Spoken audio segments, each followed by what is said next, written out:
Hey,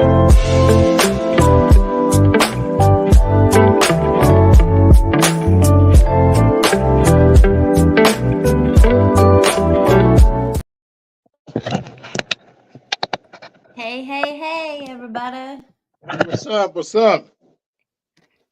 Coach K, how are Happy you? Thursday. It is Happy Thursday. We're already into February.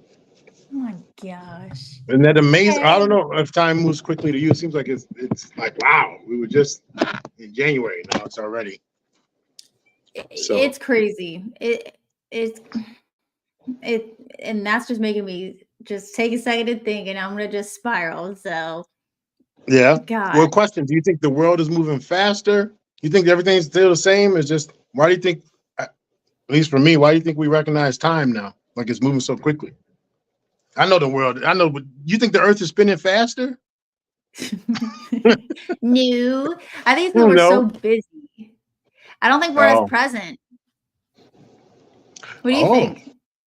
That's a good question. I mean, that's a good perspective. Yeah, I might not be as or the more present I am, the more I'm trying to think. Not as present, I don't think I would notice time.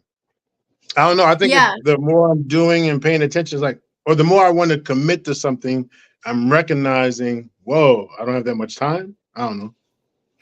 There's that too. And I think Yeah, a yeah, lot of people, not only they're just in the busyness or in the just rinse and repeat of like, the day to day and then, technology and things like that, but also there's always like that waiting for something. Actually, I don't know if this would go to it. Waiting for something better or waiting until this or waiting until that. But then when that comes, it's on to the next thing. And there still is no like, I guess, presence and gratitude for like just Nope. being. Oh yeah, hold on for a quick second. I want to make sure she got a chance to wash. What? Yes, sir. I can clean it. Oh yeah, go ahead, go ahead. I I'll I close the door. cannot. Thank you. Sorry. All right, no worries. Do your job. Do your job. I got you. Thank you. It was great. I hope it was good for you too. All right. Yeah. What you say, Coach? You're taking this too far. Sorry about janitorial services. Sorry. You're quick. You're quick with it too. That was quick. I hope you caught that, I'm sorry. CJ. Sorry, I didn't mean to interrupt. I Or didn't mean to BMU interrupt. too. Sorry. No, you're Yeah. good. That's All funny. right. But I was just saying, I think like people are just waiting for, they're waiting for this next thing. Like I'm gonna, I'm looking forward to this. I'll be happy once this is here. But then once it comes and goes, it's on to the next and on to the next versus Right. just being and just looking around and just being okay with everything as it is, Yeah. Yeah. Okay. Okay. Good perspective. I see But that yeah. on flash on the screen. We have Almond Eyes in the house. Thank you for being here. I'm not sure if we put it. Did people know we were going to be a few minutes behind? So if people are just popping up, or if you were already here and came back, our apologies. We were starting around 7:15 today. So welcome to the Black Man Unfiltered Network Thursday show with Coach K and I. We're breaking the cycles to those myths of involving mental health, behavioral health. We have T. Wriggles in the house. Welcome, welcome. Thank you for swinging through. Coach, Yes. around 8 o'clock, there's some other shows and stuff. East, where I'm Central Time, so I think around 9 o'clock, some other shows pop off. But while we have people here, what we're doing today is offering a space for people to ask questions and, try and get some suggestions, some tips. I want to say some answers, but I want to be clear because, Coach, we're not prescribing.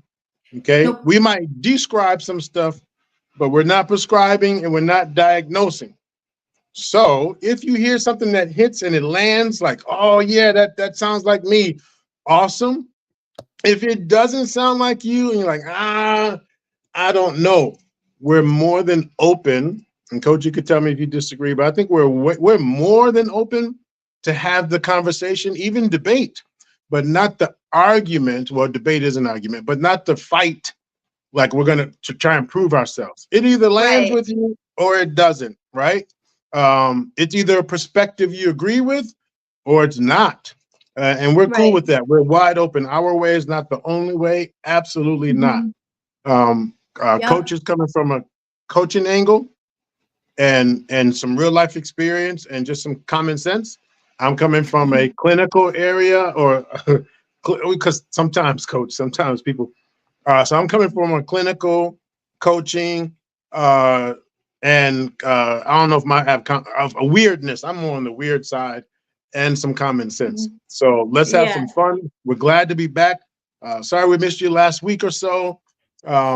We're back. Definitely weren't leaving anywhere. Just we didn't have it last week, and so let's chop it up. Coach, what do you have to say?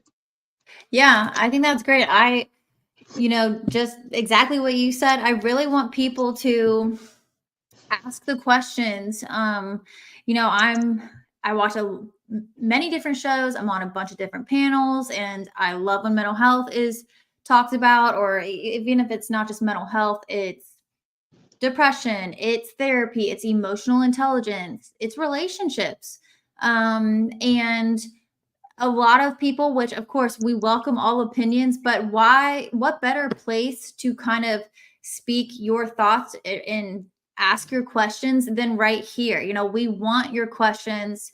I can't think of a more credible person than Dr. Nakumbi. Dr. Yeah. Nakumbi.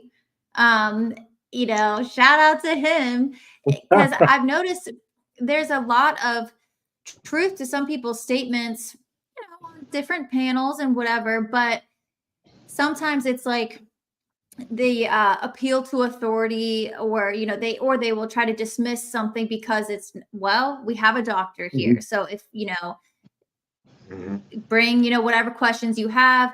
And again, I think it's fine if your questions are just about mental health, or whatever random things in regards to that, or if it's something that you have personal to you, but again, it's not a prescription. But Right. we're here to help and ask all the questions. And if I could start, Dr. Nakumbi, until people ask questions or join the panel, I want to ask some questions, if that's okay, or like at least maybe voice some questions that I see a lot. Is that okay?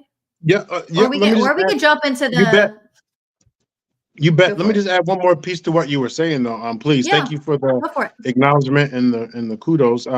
Equally, Oh, I offer you the praise because you've done your training. You've okay. done I your know. research. You've done your training. You've done your due diligence to actually learn the art and the skill of coaching. And then on top of Hmm. that, there's specific topics, because just because we coach or have Hmm. an awareness doesn't mean we know everything, but we can Correct. fine tune and master certain topics. So I say, uh, I steal the words of my clients, because if you ask me, I attempt to go the humble route, but then there are a couple of Right. topics that I'm like, I'm a ninja. This is my client said, dude, Ooh. you're a surgeon, you're a ninja. I can show you emails I got today from supervisors who are like, oh, client so and so was going to meet with you for a couple of times while their therapist is on vacation. They're requesting to see you. What did you say to them? So there's certain topics Yeah, what are those? that You're I sharing? am well, I'm a genius in. Other than that, I consider myself just as dumb as a box of rocks on other topics.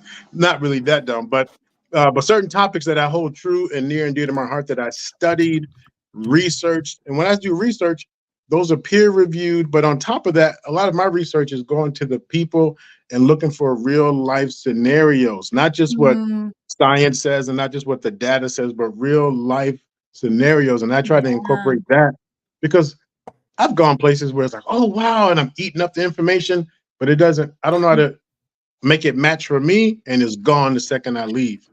But last part of this, Yeah. there are several different ways. I know T Wriggle says, they come from I just saw your comment about Ancient what's this ancient ancient wisdom and a wisdom. spiritual philosophical base. Yes. So even that, it's I like like that. that that is awesome.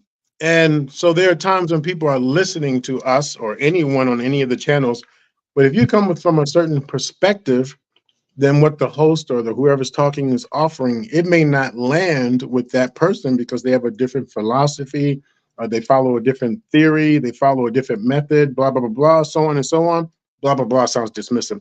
They have a different method. So it may not land the same. So I'm coming from a clinical, science-based, evidence-based, and then coaching, which is a mixture of science, evidence, and then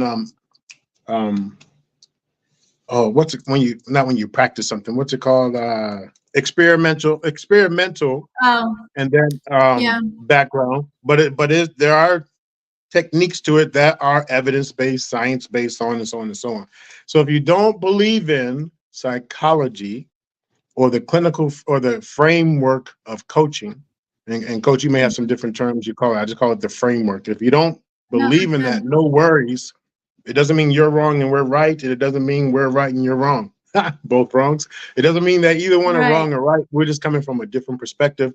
And we want to hear the additional perspectives. I love the additional perspectives. It adds to my toolbox. So Yes.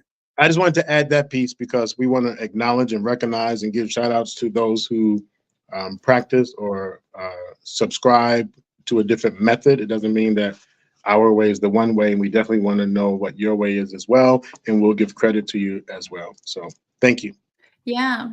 So we do have someone in the back if you're ready. Oh, cool. Do you mind if I nibble? You know, I don't normally eat while we're on the shows, but I'm starving at the same time. What are you eating? I have a mixture. I just grabbed stuff really quick. I grabbed a Yeah. tuna sandwich, Okay. tuna spread. Check this out. I've been getting these Okay. kind of on the go, farm fresh. You know, it's all packed in one. Like this one is Mediterranean, so tabbouleh salad and stuff all mixed in. Oh, that was good. Yeah, That's it tastes solid. good. But then it starts to go Dessert? downhill because then I got my no, not dessert. I got my little chips. But you know, it's bad. Bad. No, not as bad. But then if you get two of them, though, it starts to add up. You know, it starts to add up. And then to wash it all down, I tried to get the water, but this caught my eye. And I said, well, since it's diet, it should be less damage, but it's just as much poison in here too. And then I want to make sure I get the electrolytes. So then I gotta make sure I get the electrolytes, and then I got this blue dye stuff to put in me too. So anyway, I was just grabbing stuff. I can't even say anything. Yeah, I've just been seeing folks back to back, and I just grab some stuff. And I don't want to be rude to those who, munching and stuff, but I'm going to take a few bites while we're talking. So, all right. Yeah. T, welcome. T. What's going on?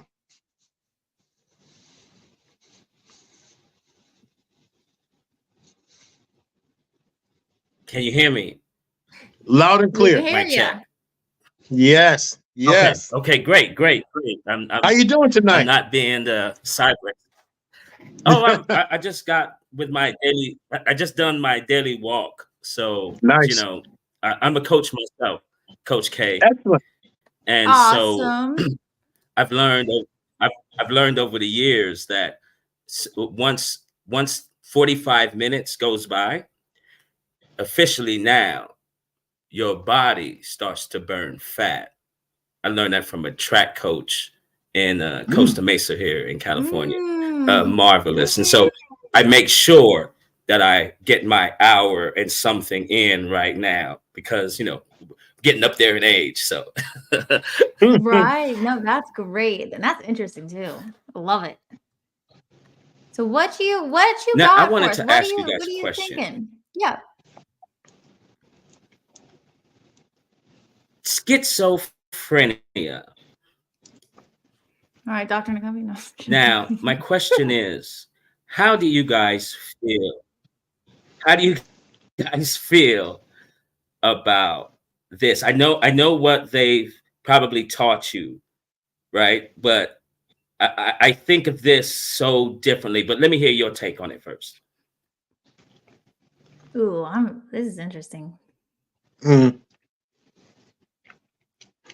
Well, I mean, I don't have much of a response. My understanding of schizophrenia, first of all, it's a brain.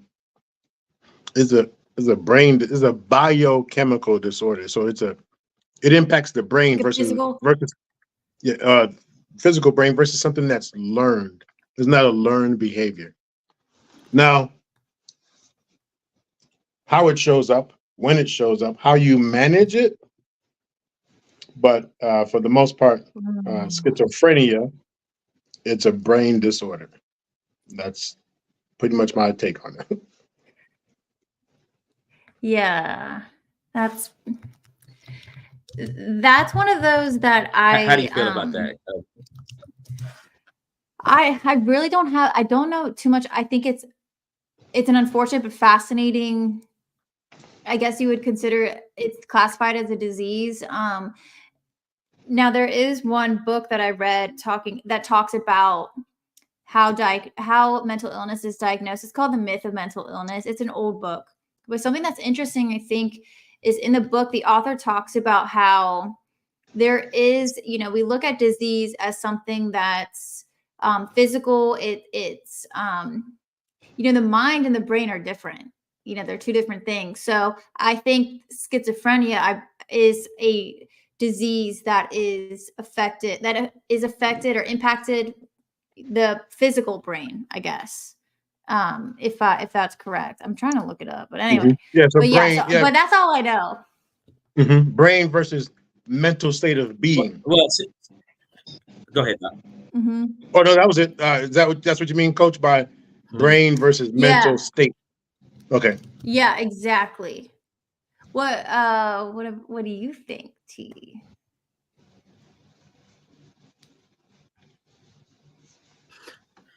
Well, with the mental brain, I get that. So let me give you one thing. You know how sometimes you're relaxing and chilling, and then out the corner of your eye, you see like a black blur? Have any of you experienced that before? I do have two black cats. I'm just kidding. I do, but no. No, but you know how you're sitting down as you're minding your own business, right? And you're taking care of something, and then out the corner of your eye, you see something move, and then when you look, nothing's there. Yeah. Right. And I know everyone's experienced that before. Yeah. So could we say that we have a slight thing of schizophrenia in a way? Because it's obvious that there's no denying this, that you did see something and it just went by, and then you looked and nothing. So I've always wondered, I've been thinking about this for like a good 10, 15 years of how to present what we're experiencing there. You feel me? So is that could be defined as a slight schizophrenia? Because there's like hallucinations, there's delusions, right? So like, that's interesting. What do you think, Doc? We have to have it. Well, there's criteria to it. You have to have it for us. It's not a random sight. So like people with schizophrenia, they might see spiders crawling on the wall. They might actually have these visual, audio. Right. So they see, hear, hallucinations, could appear delusional, but then there are other symptoms that go with it. So the person who sees that random, like a star, like if you see stars or something in your brain, or you could have sworn you saw a twitch of a light, or if you haven't got enough sleep, you see certain things. So we may have that, but to actually have the disorder or the mental health diagnosis of schizophrenia, there have to be some other criteria to go with it. But yes, we all have that brain activity that can lead us to seeing things or having images or flashes in our brain. Yes. Sleep paralysis is another one. Correct. Kind of. Yep. Which then, if sleep deprivation leads to a form of psychosis, which is more behavioral, but I mean, the way you behave, the way you're managing, and the brain is not functioning the way the brain functions. So yes, they're similar with that particular activity, seeing the stars, seeing movement. Could have sworn I just saw a bug, but it really wasn't. That part is the same, but there are other meeting criteria. Interesting. What do you think? See, here's my thing with it. right? See, this is something I've been thinking about, right? So with schizophrenia, a person is seeing something in front, like like I call them space cadets. You know, when you see them down the street, and you know they're talking to themselves and they're wigging out. They're having a full blown conversation with someone that they can Right. see, but we can't. And the Yeah. only way I could give an example to that is this: whenever you hear ringing in your ears, only you can hear that, and no one else can. So who's to say that the space cadet who's walking down the street isn't speaking to someone he can physically see?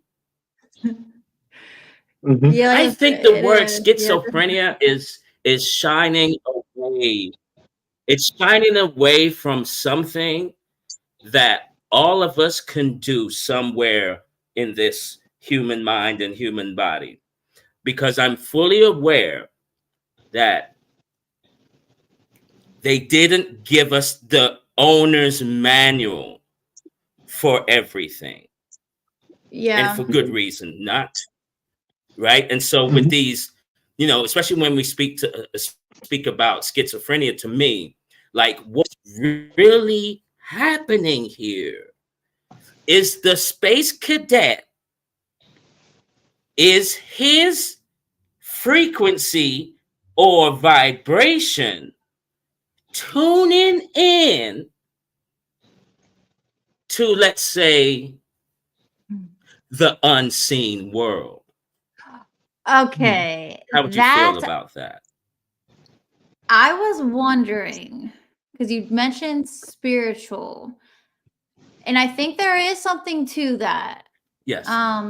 Because obviously if there is, you know, and I'm a Christian, so, you know, make of that what you will. But for example, if I believe that there are good things, you know, God working, whatever,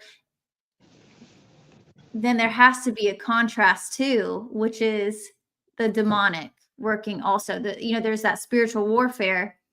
And then another thing that I was thinking of, so we can take, you know, whichever route, is, you know, we all have, I've heard that not everyone has like inner, like self-talk, like they can't hear their own like inner narrative, I guess, which I think is fascinating. But what's interesting, and this author actually kind of argues in The Myth of Mental Illness, is, and there may be a, you know, metrics or like, you know, criteria, but someone who has schizophrenia and are hearing voices, and we've seen movies where the voices are telling them to like hurt someone. How do we know? And Dr. Nakambi, you could probably answer this, but how do we know that that's not, you know, just their thoughts, but they're saying it's someone else? So there's two things there. I like, so if we want to go both of them, but I like whatever. Answer however. We don't know. In fact, there's no real answer. There's not a pinpoint answer for schizophrenia. And if you think about it in like I say cosmos or quantum stuff, is really out of my league, out of my scope. But what I do is when I have a client or a patient that's talking to me about it, I'm not quick to dismiss that might be going on for them. They may actually have that frequency. And the only thing I say is, if you think about it in the form of, especially now in the last, 5-10 years, like in the movies and stuff where they're talking about the timelines and variances. And what I say is, hey, for that person, they very well can be on that frequency that I don't see, I'm not aware of. Here's the other thing to consider. If you stay in that timeline, if you stay operating in that frequency, no worries. If you're in our society, so now back on our timeline, but operating under your frequency, then we're going to say, okay, cool, you have a right to that, but is it impacting your ability to work? Is it impacting your ability to function? what we consider, what our society considers functioning. Does it impact your ability? Now, who says that our society has the right answer? It's like when I work with someone who's homeless, or when I work with counselors who work with homeless people. When they get out there, or advocates and case managers, yeah, we got to get them off the streets. But when I say I interview people, not just for the science, when I talk to someone and they say, yeah, I actually want to be out here and I actually choose. So who am I then to determine? And I can test them, what do you see in this picture? Tell me 2 + 2 + 2 is what? I can do all the testing only to find out they choose not to pay a mortgage, not to pay a rent, to be in the street environment for whatever reason. But we say we put these definitions, or what we call the norms. We create these norms. And who's to say our norms are the absolutes? So living in our society, are you able to do what society says is basic functioning? So if you have a thought, no matter what scale is on, but you injure someone, and then you say, well, because a voice in my head, or I pictured my friend of 10 years was saying that they were going to get me, so I got them instead, and then I stabbed them. Well, here's the deal. On your timeline or frequency, that might work. According to our society, that's assault and murder. Because you said it's because of what was going on in your brain. Again, we haven't mastered humans haven't mastered the definite absolute of where schizophrenia comes from, because you have to consider genetics, you have to consider science, you have to consider environment, you have to consider brain activity. You put all those considerations together, we have a injured person over here, a deceased person over here, because you said, or yourself, the person, jumping down in a set of train tracks, like, what are you doing? Oh, I'm following there's electricity down there, you can get injured. So if it impacts the ability to function according to the standards that us humans have created, then we're going to say it goes against the norms, it goes against medical advice, it goes against legal advice. And then what is going on? Based on what you're answering, the genetics, the environment, the so on and so on and so on. We're going to try these medications. We're going to try these interventions. And then the name we gave that is schizophrenia. So I don't debate if that could be that person's truth. But if you live your truth according to the conditions of if your truth and conditions cause you to be in trouble according to American law, then we're going to hold you to American law. And if it puts you in danger or others in danger, your kids in danger, we're going to follow the norms of what society says they are. Yeah, good answer. Good answer. Well, I so think were that you in thinking a nutshell, about? No, go ahead, T. No, go ahead. Go ahead, Coach. Go ahead. No, I already spoke. You got You it, go Coach. ahead. All right, fine. Well, I think that he's doing this again. I think that as a whole, I think we need to revisit a lot of the things that are happening. Like I said before, I have also ancient wisdom, looking into the ancients and, to see what they said, because let's take the Stoics, for an example, in Greece, they were very, very bright and wise people back then. And to hear their philosophies about things, it's totally mind-blowing. I don't understand where we would say, like, the ancients are dumb and they don't know anything. I think they knew more than us, especially when we speak about the mind. And here's something that I want to address. As a child, and I think this is an issue. As a child, when I first had my first deja vu. Hmm. I think it was 8.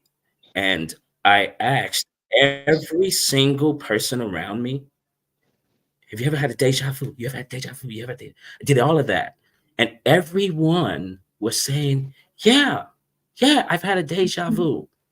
And at that point, I said, then why aren't we teaching every single person what a deja vu is, so we can have 110% control over this, right? Because I broke it down. So tonight, you will go to sleep. You will so-called dream of yourself in a future event. You will come back, continue your walk of life, and then say, oh, I've been here before. How? That is so miraculous. That is so, I would say, for better words, this is such a godly trait that we don't cover that aspect of ourselves. I think that's something that really, really kind of like gets under my skin, that we are not touching on that side of ourselves. Sorry for being so long-winded. I'll fall back. No, I love Yeah. this is an interesting side of I would almost care, it doesn't have to be a fact, but I would almost describe it as like more of like the Eastern medicine type of things. Like I think this stuff is really fascinating because I don't think everything has to be medicalized, you know what I mean? But because the mind is just, how much do we know of the you know, when they say we've only like scratched the surface of the ocean, like the mind, you know, we don't even, from what we know about it and also what we, you know, the individual can control of it, you know, we still are learning every single day. You know, as far as research goes. Dr. Nakovi, what do you think about the deja vu thing too? I thought that's interesting. Well, before I get into the deja vu, if I still answering what T was addressing what T was talking about. T, I'm not sure how much you're keeping up with modern complexities of the world, of the American society. I am 50 years old, and I'm being told that a male can have a baby. Now, here's where I'm relating this. How is it that I've been alive for 50 years and I've never, ever, ever, ever, ever heard of a male being able to have a baby? How is it that teachers in grade school, junior high, high school, junior college, university, grad, and post-grad, and fellowship, how did they all miss it to tell me that a male can have a baby? However, now there are laws in place that say I have to acknowledge that a man, now I'm switching from male to man because I get it between the social versus the biological, but no way 30, 40, 50 years ago would there have been a picture on the front of a influencing magazine showing a person who's pregnant and saying to the world, this is a man slash male, was the man, beard and stuff, that's having a baby. Now, again, how that relates. If you think about the Greek mythology, how did we go from such wise people, wise, not idiots, how did we go from such wise people to then what was taught? So when I think of psychology, I think of who are our founding fathers of psychology. Fathers, mothers, whatever you want to call it. But I grew up where they were founding fathers of psychology. And I can't find any that were really open to subscribe, announcing, because they subscribed, because you had to get this from somewhere. There had to be a root somewhere. It's almost like me saying, "Oh, I listened to Farrakhan, but I would never ever come on here and speak about because I don't, I would never speak about it publicly." So I think a lot of our founding fathers took knowledge, took wisdom, but then said, "This is what's going on." And after a while, you get what's called a squeeze play. You get a squeeze play, and then now the Greek, these gods, their knowledge, wisdom, and ways that worked, the way of explaining things that made common sense, squeeze play out. Here's what it is. The masses are now going by this. Boom. That's my answer to how do we shift from gods, geniuses, smart people, to now this psychology. And there are a few who still believe it, but you're right. They're not speaking to it. They're not teaching it because it's not the, I won't say new norm, but whenever that switch was, years and decades ago, but that switch, no one wants to speak to it. And if you do, then you're the oddball, also known AKA as gaslighting. So that's my response. What are your thoughts to that?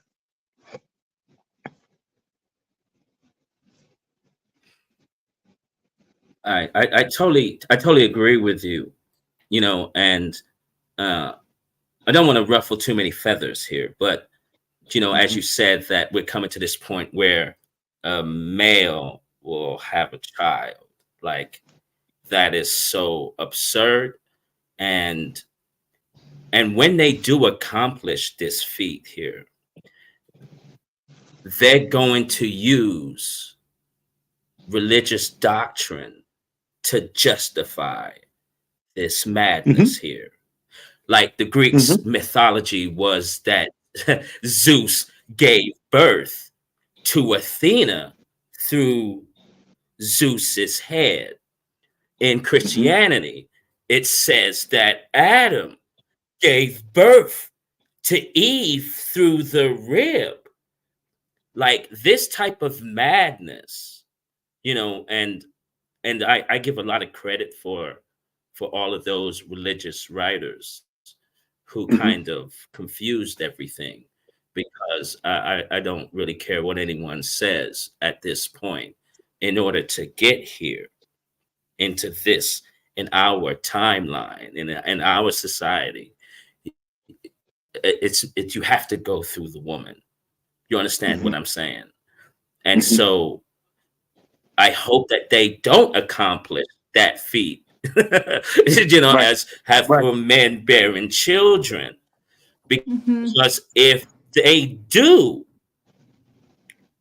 I feel like, and I feel that when they do accomplish this, I think the extermination of women is going to be like that Saturnalia ritual where they will hunt women down and crucify them and do all of that. Like, because once they achieve that, then they will say there's no use for women. No need for women. That, I think, will be the extermination. Do you understand what I'm saying? Like, we're in this world here where it's, what I'm saying, where it's kind of backwards here right now. Yes. We're going to we're going to set things straight, right? Right. And I think that's the reason for the double entendre. I think that's the reason for it. And I don't mean to cut you off, but I'm trying to join you in the convo. I think that's the reason for the double entendre. So you have a set of women who are saying, no, don't get it twisted. You don't give life, we give life. And there's another group over here saying, no, a man can give life. So there's one group setting it straight because they potentially see that eventually people will be coming for us. We will no longer be needed. So then when I talk about the gaslight, or the counter to that is, no, technically you're not needed. If technically you've never been in charge, women have always been in charge. Technically, everything that's kind of given birth comes from a uterus, or like when you say, oh, we birthed this new idea, or we created this new, so that's all been from the feminine, the female receiver, the female output, all female. but then we say, oh, well, there's this one manly God or the rib or the head, and we don't know which head, but the head, right? So here you have this fight because both believe one doesn't need the other. And if we work really hard to prove, then I agree with you. Then there's a consequence. Either side, there's a consequence. In the meantime, between time, Right. what's happening to us? What laws are being created? How are we having these conversations, and what are we doing with the information? And then what are we doing to make sure we're right? Or what are we doing to make sure that people subscribe? And I'll add one last piece about the religion. That same thing. We go from the Greek God to everyone starting to follow the primary God or the primary belief. So if you take all these different methods and religious, and then you start to squeeze play, and then you fine tune down to 2 or 3 primary religions, and then a religion or institutions. And then now we go away from these certain messages down to the one God, or the God that we want people to subscribe to. And under that God, and under that doctrine, and under that blah, blah, blah, blah, comes this rule, comes this understanding, comes this teaching. So. You know, because I have a friend, like we all grew up together. I got friends since like 9, 10 years old still, right? And he went into psychology and got his master's degree. And we're rapping, we're speaking. And then he said, he says, you know what's funny? He was just like, we're going through the psychology book, and it teaches everything about the physical mind and how everything operates and all that jazz. He said, the next chapters we're now going into what soul, spirit, energy is. And that's where they stopped. And he got his degree, and so he started working. But he said that was very strange how they stopped at that point, where I feel that all diseases, mental, everything that is happening, the only way we can fix these things is not through medicine, pills per se. I think you have to deal with inside there, because you can, once you fix inside, then it should show on the out. I can give you an example. Are you guys aware of a person named Dr. Sebi? Okay, so with Dr. Sebi, you know, he has that village down in South America. So instead, and that how he's structured the architectural design of that whole village. See, instead of giving you an injection, he gives you an outjection, which means that the environment itself is kind of like energized in a way to actually heal you from the inside. And I think that's where I think the big farmers and all of that are avoiding and not teaching everyone what's really inside of us. Exactly, Doc, right? It is all for the money, you know, and so it's, and it's so, sometimes it gets so, how can I don't want to, it gets so depressing seeing this road that we're taking here. And and hopefully, like you two, for an example, like you're having this show. So, you know, hopefully that we are going to go down this right path instead of the money path. You know what I'm saying? Because the third leading cause of death in America, right? And this is so sad to say, the third leading cause of death in America is a doctor doing some misdiagnosing someone.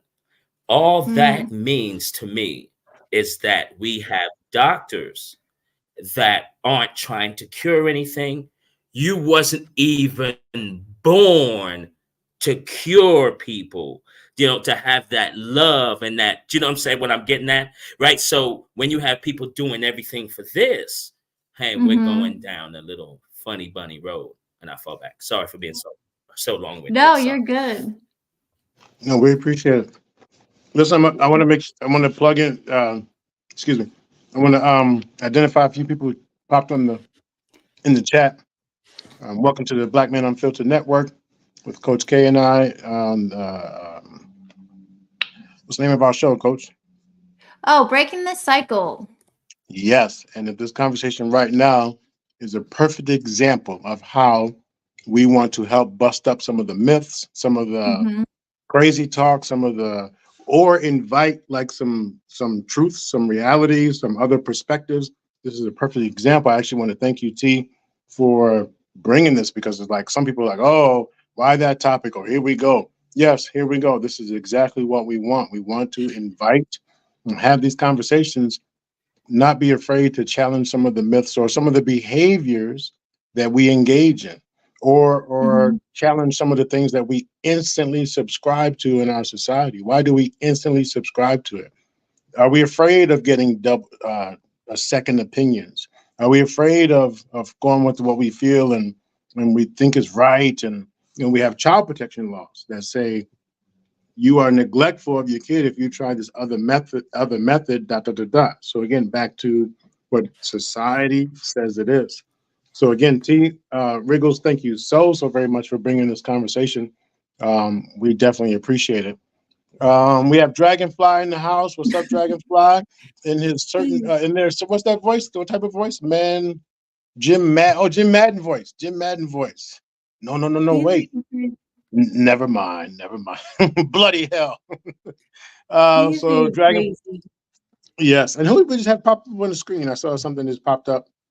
I missed it. Did you catch it, Coach?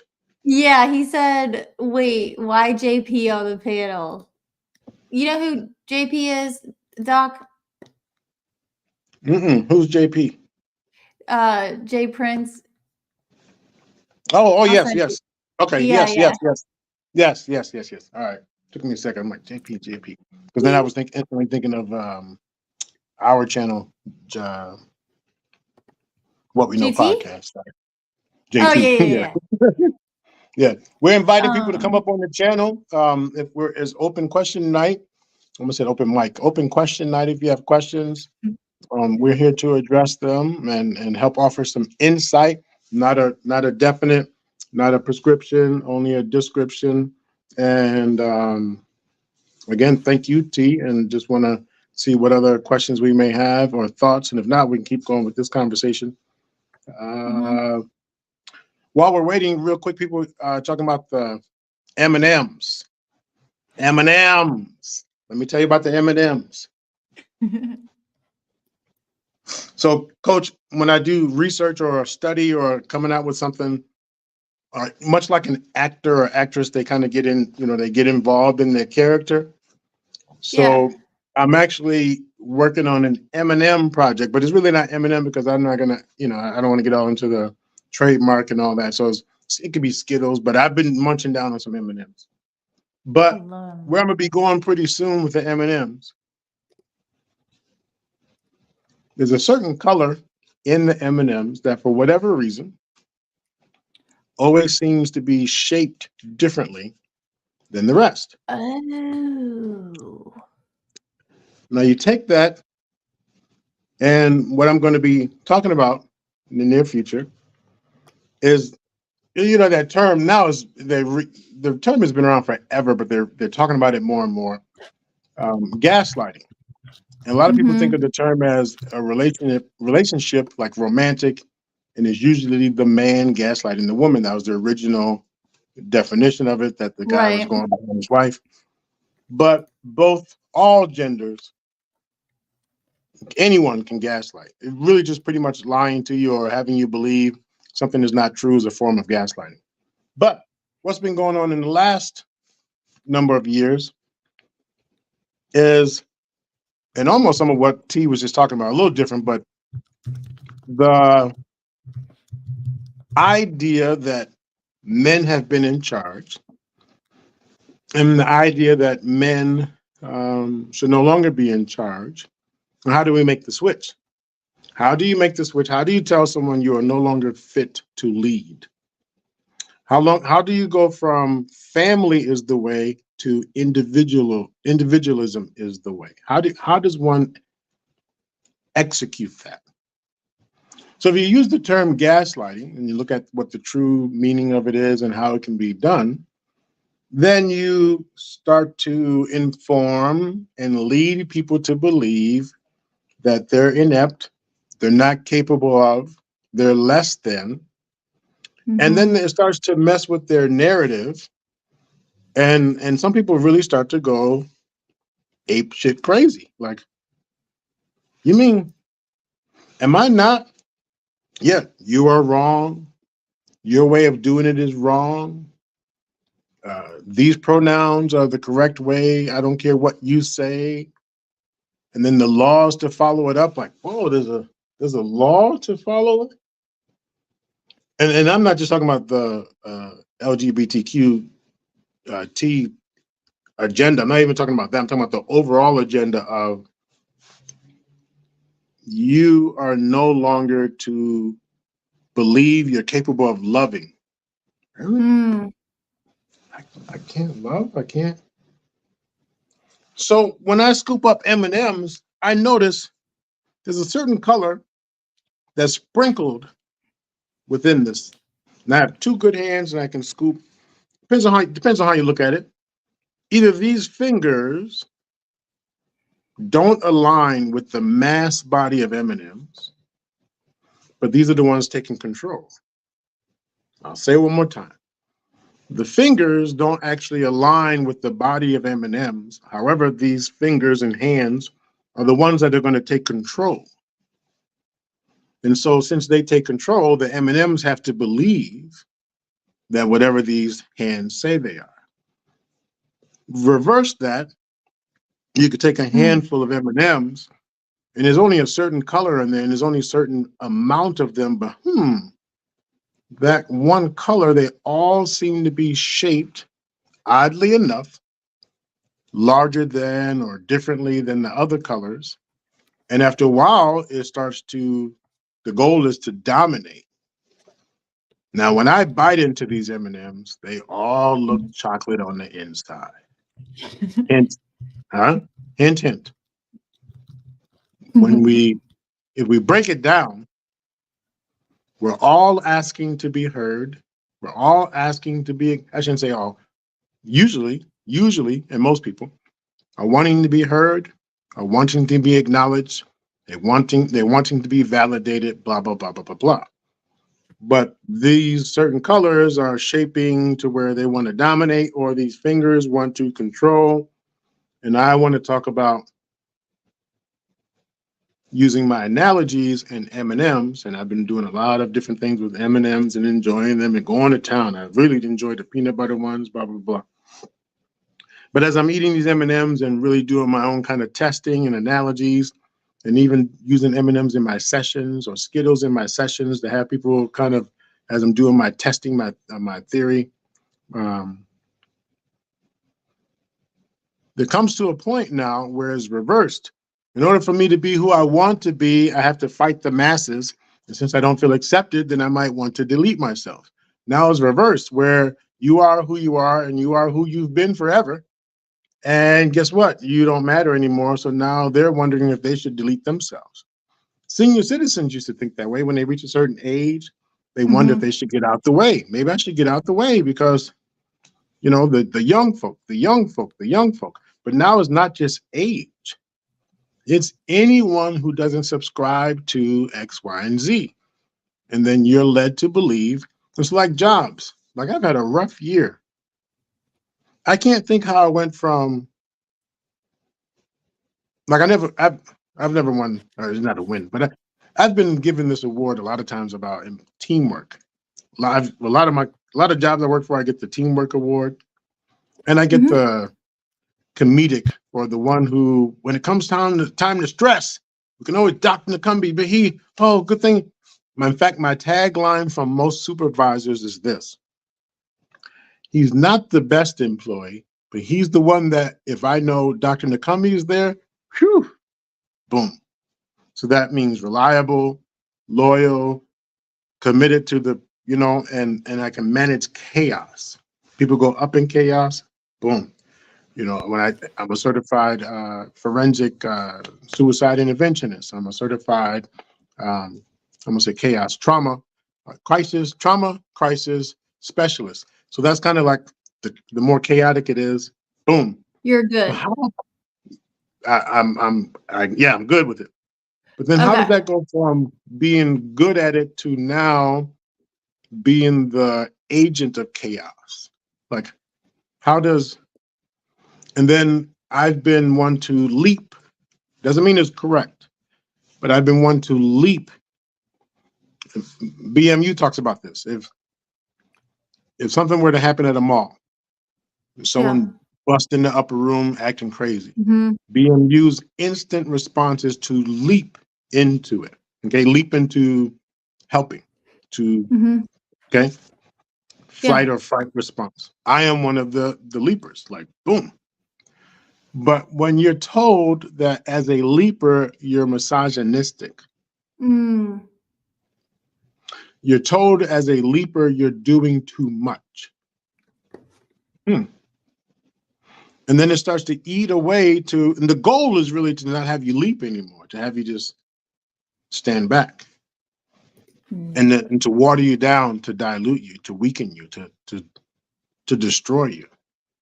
The goal is not to destroy you, because if you subscribe, we don't want you destroyed. Let's prep you up if you subscribe. But if you don't subscribe, and then because it empowers other groups, then guess what happens? They get empowered and they start believing it. Yeah, misogynistic. Doesn't misogynistic mean to hate men? What do you know about misogynistic? What is your definition, Coach K? It's to hate women. Okay. And the misandrist is to hate men. Because they're a man, or just because they're a woman. Right? I don't know a woman out there. Well, I've done my fair share of being angry with women. I've done my fair share of taking advantage of the coochie, just whatever you want to call it. What I mean by take advantage of, what they call coping through sex. So using it as a tool. When I'm mad at my woman, boom. When I'm happy with my woman, boom. So taking advantage of the opportunity to use sex. Okay. But was I being misogynistic? I can't see that happening. Was I psychologically abusive? Yeah, not gaslighting, but no, I would say gaslighting. I didn't use those terms back then, but would I say something like, why are you crying? Shut the fuck up.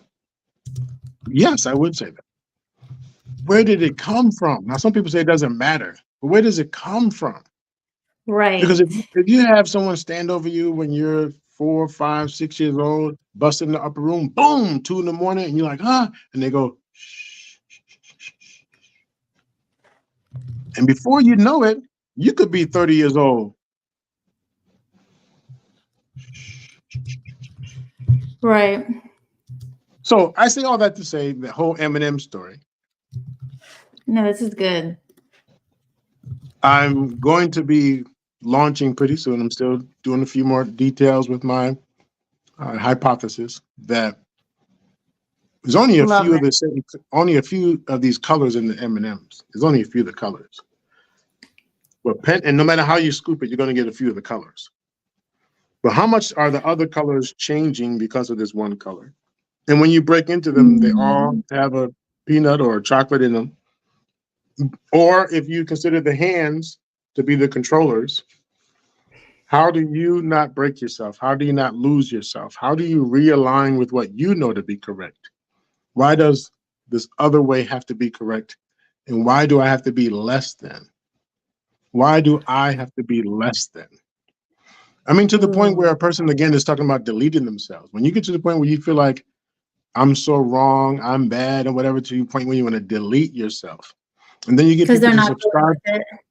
They it's blowing their mind. They don't understand. They don't understand. Like, huh? How just less than 24 hours ago I was somebody. I don't mean powerful. I mean just somebody to now know you're wrong. When someone tells you you're doing too much, you're doing too much. Oh, coach, let me grab that for you. Let me pick it up for you. Oh, you're so misogynistic because you wanted to help carry a bag. I don't get it. I don't understand it. And then if you don't believe it, then they start telling you stuff like, well, you don't listen, you're not open, you're closed, you're abusive, you're this and that and that. And then when you think about the times when you could have been considered abusive, it's like, yeah, but I was still somebody important, even though I didn't realize it at the time, but that was a form of abuse. If you have someone, more than one, polyamorous, before it was the fad, it was, oh, that's wrong, it's abusive, you're pimping. And now it's an okay thing, but you have to do it a certain way. And if you don't do it that way, you're wrong. So that's the whole thing about the M&Ms. You will see me with bags of them. And I've been incorporating it in a lot of my sessions because I'm even, without people even realizing that I'm doing assessments with them with the M&Ms He's and seeing how many. normalizing him eating them. I was kidding. Yeah. I'm But just kidding. but it's amazing how many times people are actually Yeah. selecting the color as well. And that's another whole conversation about Ooh, color, that's interesting. impact of the brain, da da da. It's just so that's what my M&M thing is. I enjoy them personally, but Right. yes, I've been carrying them around more and more, eating them more and more too. Right. So can we well, are you wanting to talk about this at all? Or are you still like wanting to just About keep it just this shift? Well, I don't know how we could characterize this. This because there's in so many different ways. But this shift in what's a societal shift in what is normal and accepted, but also what's true, what's I don't know, you know what I mean? Like, are you oh okay? yeah, Like, do you want to talk about this? yeah, no, I mean we could continue, but not based on my stuff. I was just giving an example of why. I saw a few people in the chats about the M&Ms. I'm like, oh no, I don't have them tonight, but I still have them. But I wanted to give also because it's coming. I should be done. I'll be wrapping up my research pretty soon, and Ooh, I cannot wait. finalizing my hypothesis, and then I'll be able to I explain want my to hear full about it. Cannot yeah wait. my full M&M things. So And I will say that's all I was. to be candid, Dr. Nakumbi, and I'm not in the clinical realm of Mhm. psychology. I have a bachelor's in social work, but that's it. And I will say, it's, I haven't asked a bunch of practitioners, but would you agree that maybe your hypothesis is rare amongst Oh yeah. I mean that's the whole reason behind it. It's not the norm, or it's different, or it's rare, yeah. and that's part of the reason Why? why I'm on. Why? And if we could just speak to this, and we could even this could go to beyond just the field of psychology, but also just we could say healthcare professionals in terms of, let's say, virology. I'm hinting at 2020. Mhm. What do you think it? No, actually, see, I'm already like working through my thought. I think we've seen this over time in general that what's commonly accepted, people do not want to change. Whenever there was a discovery like how it's not just environment, it's also, or vice versa, that it's not even considered. It's like, no, this is the way it's supposed to be. Do not ask questions. Don't say different, you know?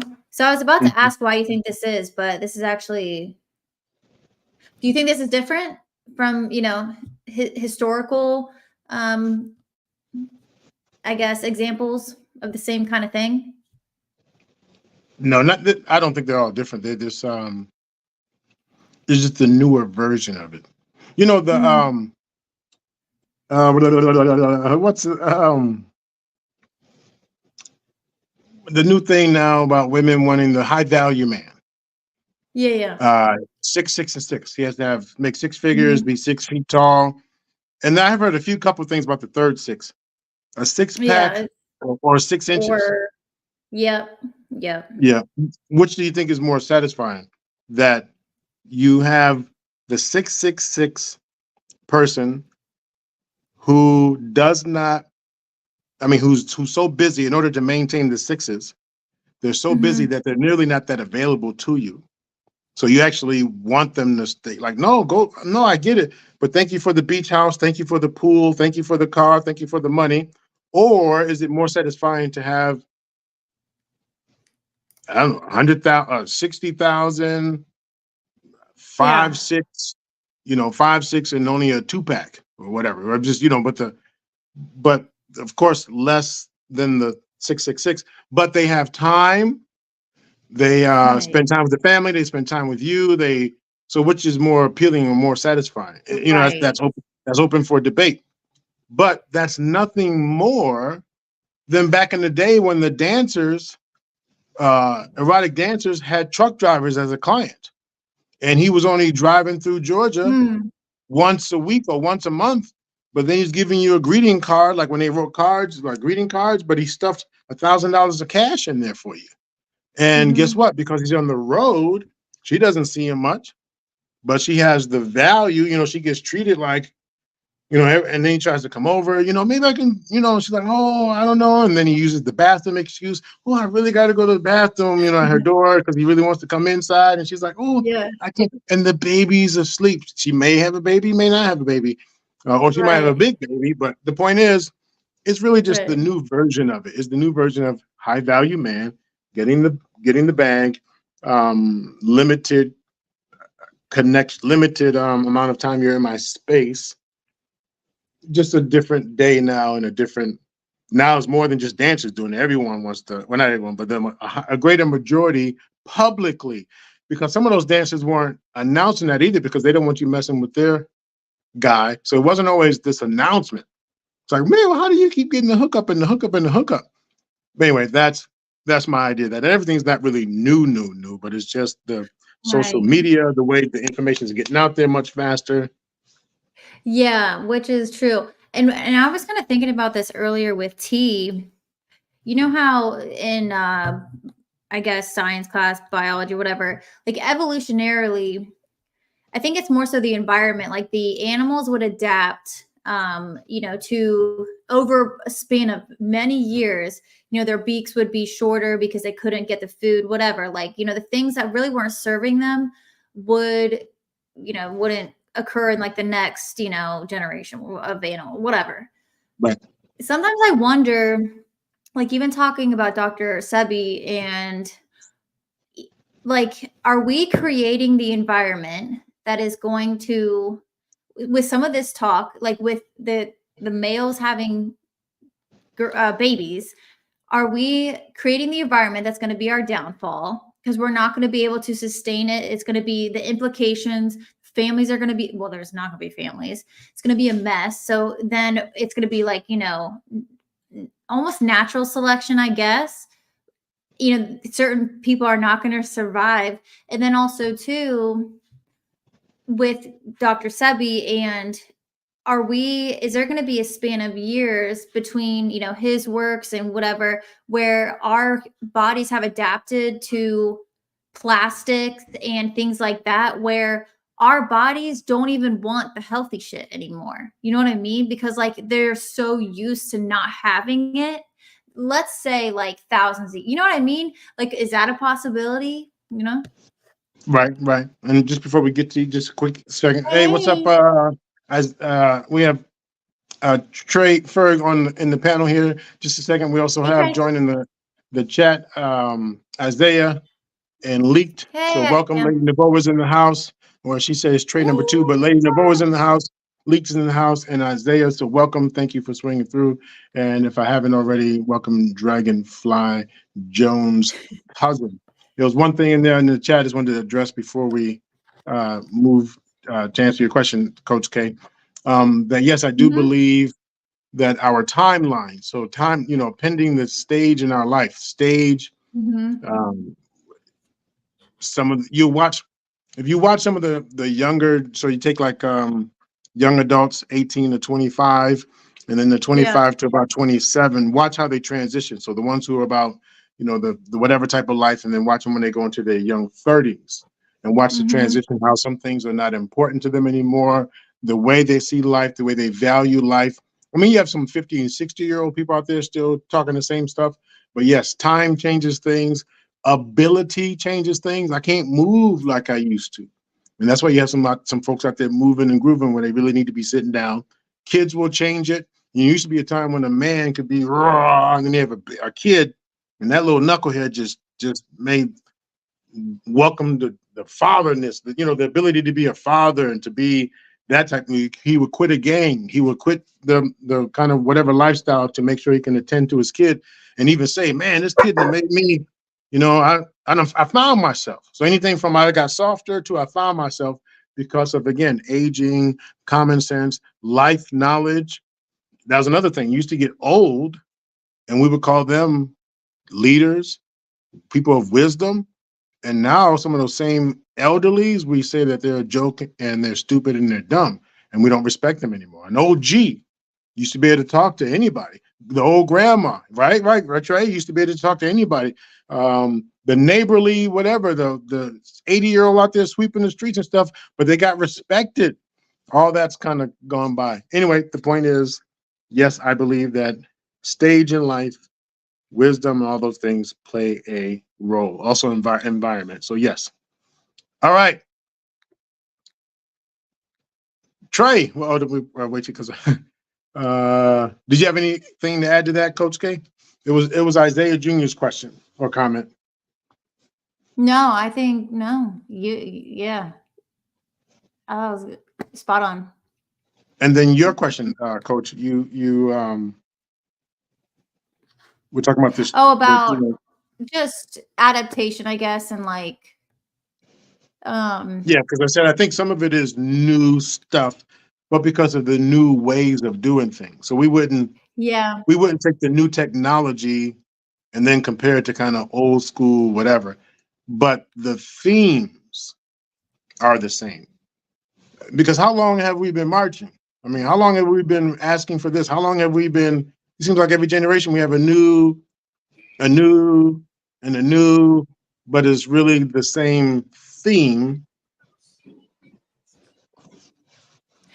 Anyway. Yeah. All right, don't get pregnant. And now what are we saying? Don't get pregnant. Even though it wasn't body count back then. In fact, the generation I grew up, or the neighborhood I grew up, you were proud if you were a virgin, and you were proud to even to get with the virgin. Like it was almost a contest. Like, damn, you were disappointed if it was already, like this soda bottle. This thing, once the cap is broken, is it, even if you don't take any out, if it just, let me just put the head in, and then it's like, oh, it's ruined now. I mean, but now you want to guzzle all this talking about I gotta use bottles. So anyway. Same arguments, though. Same arguments. Parents saying that the new dances are nasty. Oh, your nasty tail. We were saying the same thing back in the day when they were doing the Rick James and the Michael. Oh, y'all were nasty. And before that, it was nasty. Every generation has a form of nasty. There was a time people weren't sucking their own penis. But anyway, all right, Trey first. What's going on, man? What's going on? Now, I'm just saying that's like you want to be able to do that now, I guess. I know, what's going on, sir? Hey Doc, if you wasn't a doc, man, hey man, I had to question your sanity, man. I had to question it, man. Right. Man. Yeah. How you doing, Coach K? I was listening in on the comment about the topic about men having babies. I mean, listen, it just goes. I don't know, because that's the same as saying that there's aliens in outer space, but that's another topic for another day. Men having babies, come on, man. I mean, are humans so feeble-minded that we could just say anything and believe it? Scientists who are pretty much, to me, top scientists, they just don't come up with this stuff off the top of their head. There's someone saying, hey, put this out there, see how they take it, see how they grab it. Yeah, let's have all the men having babies. And I would love to see which race of people would probably have the most babies of the men. I would love to see that. I mean, what race is equipped? What race of man is equipped to carry a I'll throw child mine under the bus. when you don't even have the equipment to create? Well, we create a child just based off our own internal organs, but all of a sudden you're going to have some men who give the life, and some men are going to take it and birth it. So what organs are they going to remove and implant from a woman? We have a rectum. Ain't nothing doing it. It should only be shit coming out your rectum. Your rectum should be so tight you couldn't easily squeeze BB in that woman. Right. But Because if you jump in the pool, no water is just going to ease in there. Exactly. So how is it that scientists are now putting this message out that men could have a baby? Yeah. All of my white biology teachers, they probably, if they still alive, they probably fucking hating that they got into this field because there's no way that a man can have a baby. We don't even have it. Well, okay, let's just say a man. Okay, I'm gonna look at it like this. You know how women go off and by themselves and they have a baby in an alley or wherever they have it by themselves, and then they can actually bring the baby up and suckle the baby, and the baby can get milk. What the hell the man gonna suckle? What parts is the baby gonna use to get milk from the man? Right. Well, I just put let me thing in the back, so if you want to look at that, but go ahead, Doctor. But let's put it in realistic perspective. A male cannot have a baby regardless of what anyone says. Okay, it can't. Male is born with the penis. A woman is born with a vagina. Every once in a while, you do get someone born with both genitalia, and that's another whole conversation. But that's every once in a while. But the male. Right. So when we talk about man, forever, man meant an adult boy and woman meant an adult girl. On applications everywhere, are you a male? Are you a female? Gender specific. The jail I work at, you're male, female. You go to a doctor, male, female. How you identify, if you say you are a man or a woman, pretty much people have said, well, I feel more feminine, so I don't think I'm really a male because of penis, but man, I'm going to change that title, what it means for me. And I am what they used to call a tomboy. So what was a tomboy? She said that I am a female, but I'm tomboyish. I have boy characteristics. In the Philippines, there are guys called lady boys. And so they are a male, but they dress up as a female, but they know that they are a male. They know that they are male. So changing the identity of the word, changing the meaning of man is what's going on. Now, because I do the work that I do, I have the flexibility of saying, okay, got it. Come on in, client. I hear you saying that you choose to be a woman, even though you are biologically a male. So I just wanted to put it in perspective of being realistic to say, true, a male cannot get pregnant. A man, a woman, a female that says she is a man because of her words, right? She chooses to claim man and gets pregnant, great. What happens, and what becomes a problem is then when you announce, and this goes to your question, Trey, when you announce that, yep, see, I'm a man and I got pregnant, and the people who are thinking, wait, what I understand a man to be, no, not that all men, I'm a man, but I thought a man, and so some of them are not doing the justice of saying, I'm a male, or I'm a female, having a baby, but I've chosen to identify as a man. And those who are not doing the justice and speaking to that, they're misleading. And then I think it works in stages, Trey. Like right now, can I get you to believe da da da? Probably not. But what if I put it in stages? Remember the time when when people would cover up? I mean, like, this is dignity, right? You know, and then the cleavage start going down more and more and more. Each season, Sports Illustrated showed more and more and more. At first, they had the big panty line, then the smaller panty line, then the T line, and then the G-string for bikinis. So slowly but surely, we're getting conditioned that it's okay to see the G-string, just like that. So Doc, Doc, I don't want to stop you, but let me ask you this question. Mhm. Based off these individuals being conditioned, don't you think that their only focus is on the poor to believe these evolving conditions? I can't never see the top tier of our society ever embracing the fact that they could have a child. Man, you know, like you said, a transgender woman, yes, she still has the internal parts. You know, you can't take a car and call it a spaceship. It Right. just doesn't work. You're going to still be a car. So I don't care what you take out. You can take out one alternator and exchange it with another, but it's still a car. It doesn't change even the model of the car. It's still a coupe. You can't take a coupe and change a few parts and say, oh, no, I got a sedan. No, it's still a coupe. So the fact here's the easy answer. Yeah, here's the easy answer. Who has more issues with value, perception, and what people think about them? Who has lower self-esteem? Which group? Oh, that's a difficult one. I may be wrong.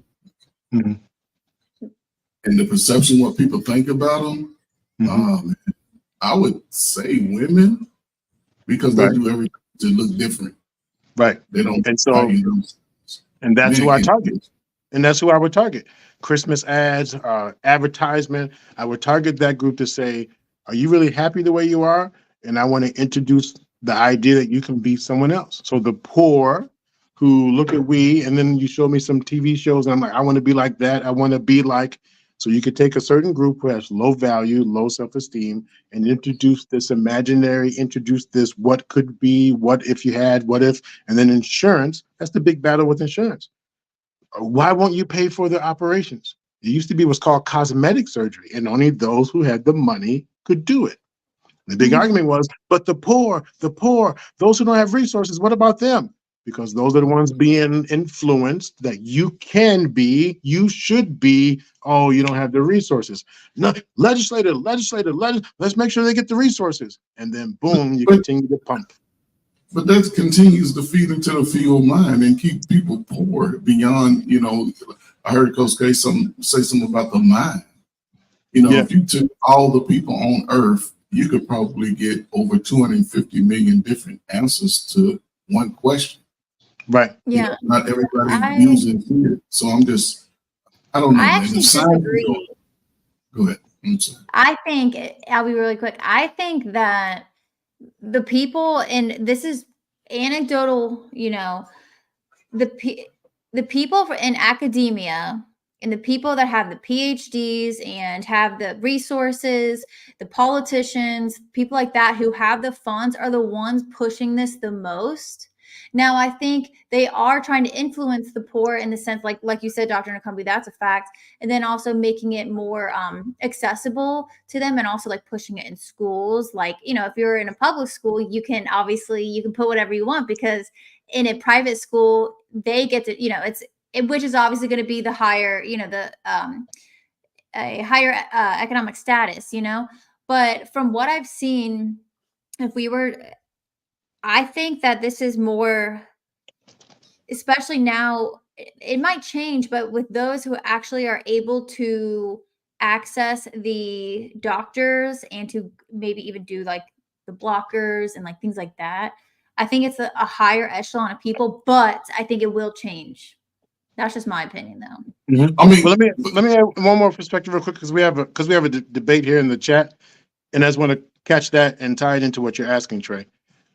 Leaked pain is such a small population. Why even talk about it? Here's just one example, and then I'll give it back to you, Trey.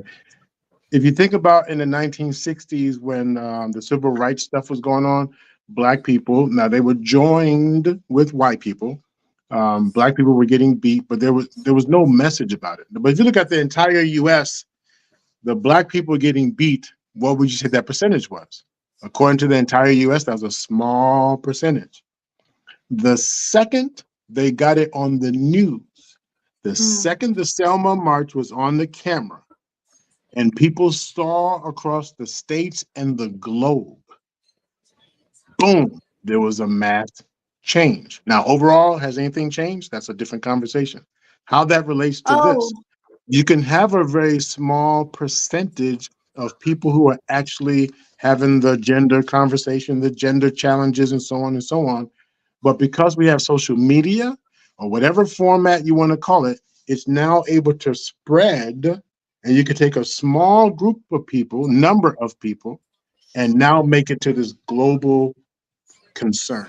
She's talking about intersex people, I think. Okay. So intersex, yeah, that's a small number. I didn't talk much about it. I was just saying that's another group we don't really need to discuss because that's something that's no one's out there pushing it saying, hey, I'm intersex and da da da da. But the transgender or the people who are having these conversations, small percentage, Trey, small percentage compared to the global view, but their ability to get people with money or the resources, you get a network, and then all the social media, you spread it out there. Next thing you know, it looks like, it appears that everyone is dealing with it. Can I, and Trey, go, I want you to go ahead, but I want to share this. I love sharing this. It's a YouGov poll, and if I can, CBN, once I get it up, if you can share my screen, that would be awesome. But go ahead, Trey. Sorry. Got it leaked. Thank you. Go ahead, Trey. Listen, if those that are in power push this narrative, it ain't going to no private schools at all. It ain't going to reach a private school. Believe me, it's only going to the public schools where they have no collective bargaining. Most of them live in public housing, and they can't go in and say, we don't want this in our children's curriculum. That's why it's so easy to push. Without home ownership in your community, it's easy to push. This narrative is going to spread to a certain group of people. Mm-hmm. It's only going to be in the ears of the poor people only.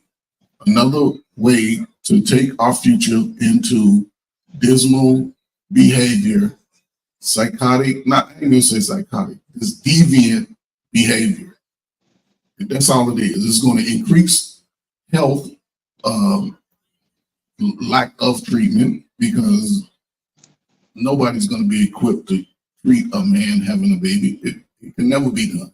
Now, a transgender woman, yeah, she still has all the internal parts. She can have a baby, breast a baby, breastfeed a baby, all of it. But how can we change the anatomy since nobody knows the exact time when the first human landed on this planet? Nobody knows. So how could that be possible? And why are we the only species that even embrace same-sex sex? that I don't see two lions and two elephants mounting each other like, yeah, go ahead. I don't see two fish. I don't see whales, whatever animal, two worms. Ain't no two male worms getting it on. Right. But you have to work a certain time of night. Are you up around 3 or 4 in the morning? Yeah, man, I'm retired. I'll be up all night sometimes. Hey, CBN, can you share my screen? But I get what you're saying, because we're supposed to be the wisest species. There are a couple animals out there that do get down. I think rhinoceros or whatever, they actually do poke each other. But we're the wise. We're the only ones that have this type of knowledge, right? We have the human knowledge, but a whole tribe of whatever, how come they don't have those problems? I can't speak animal language, but how come they don't seem to have those same social problems? Okay. Because we have a prefrontal cortex. Before you go to the screen, why is it that, even in some countries in Africa, they run around half naked and ain't nobody trying to poke each other? It doesn't make sense. It's just all it's cultural, you know, it's just like what's normal. But really quick, so I think this is fascinating. So this is a YouGov poll. It's from 2022, but it's talking about how Americans overestimate the minority groups and underestimate the size. So for example, the transgender, Americans think it's 21% and it's actually 1%. Or for example, have a household income of 100 grand. They think this one's actually pretty close. They think it's 38%. It's actually 34. Have a household income of over 1 million. They think it's 20%. This actually goes to the female kind of thing. It's 0. So I think this is fascinating because it goes to what you were saying, Dr. Nakambi, how we think things are so much bigger than what they actually are. But I think that goes to media and things like that, you know? Yeah, that's it. Guys, this. Where did you put this link? Where can I find this information? Yeah, I'll put it in the back. Yeah, I like information like this because sometimes people just go by their own anecdotal experiences and believe that the whole world is moving and thinking like they're really sad. But and that's what happens. Some people haven't even left their own city or state, let alone they're talking about what's going on around the world. You know, a nipple. I mean, I grew up and we had the African books and stuff, and they always showing the women in Africa were topless and nude. I mean, like topless, and, you know, and you get it like, whoa, ooh, ah, ah. But for here, it's like, oh, a nipple. Or when I'm over in India and Thailand and the Philippines, and they don't spend $30, $40 for a bra. And I'm talking about from 7 years old to 70, from 10 years or that age where they start to transition and start to blossom, all the way to 90, just out there braless.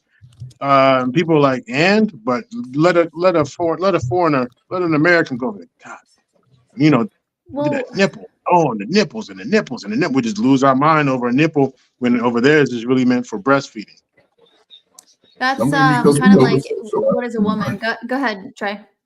No, I'm just going to make a comment. We over-sexualize in America. We ain't seeing nipples for breastfeeding. We seeing nipples just under your blouse at the club, at the grocery store, at the swimming pool. We showing ass and titties at the swimming pool with all your kids and grandkids. There's a difference. And why? Why? What is it about the ass? You gotta ask the women. You gotta ask the women why. I don't know. Well, but the men are the ones getting excited. They wear it, they dress like it. But why are we getting excited over 2 cheeks? Some of them are like dimpled and bumped and stuff, and some of them are. But why are we getting excited? You know, some of them just are almost one piece, but just a little split at the end. But why are we getting so excited? Is it what we put our value in? Yes. Because with, you know, what you mentioned, Trey, like, you know, the African tribes or whatever, and even in What is a Woman, Matt Walsh went to, you know, Africa and asked this tribe, like, what is a woman, you know? And of course they were like, this is a woman. There was no question. There was no, you know, confusion. But I think, I mean, with the over-sexualization, and I think well, the more when's it going to stop, Coach? Coach, when is it going to stop? Like, when are we going to hold each other accountable? I think that the more that we get away from, let's say, religion, but also community, I'll focus, and I'm not forcing my religion down anyone's throat, but less community and more individualism, it isn't going to stop. Right. So we're getting away from it because we're losing the community message, the message of family, pride, morals. When I said earlier, sucking your own penis, because even though it sounds like it's funny, but no, seriously. So I don't know if you know, Trey Ferg, one of my jobs that I do is I testify in the courts for offenders, and I also provide treatment for them and the victims. Okay, so I do repair sessions, blah, blah, blah. But part of my treatment is to work with the root cause to the offending. That being said, I have to read and hear my clients' sex journals. I have to hear and or read what they masturbate to. All right, that's part of the job. So I get all these stories. Then with technology, I have some who downloaded the kid type of videos, so they no longer can be on social media. They then ask me as the therapist, hey, would you please tell my probation officer that I can be on Facebook? Some of the social media platforms I'm aware, some I'm not. So guess what I have to do? I have to explore this site that they're wanting to be on. Like Reddit, Reddit has these subcategories, and then boom, next thing you know, they're part of a network sharing files. So I am the Right. psychologist that says, PO, based on my investigation, this file, this site, this blah, blah, blah, but also have to get on to see what the most current viewing is about. Mhm. And so over the years, you went from, if you had a gut, you wore a t-shirt. People were at the swimming pools with t-shirts on because they didn't want their rolls to show. To Right. now, where the second you open the site, there's someone sitting there, just Jabba the Hutt, completely undressed, for a live cam show.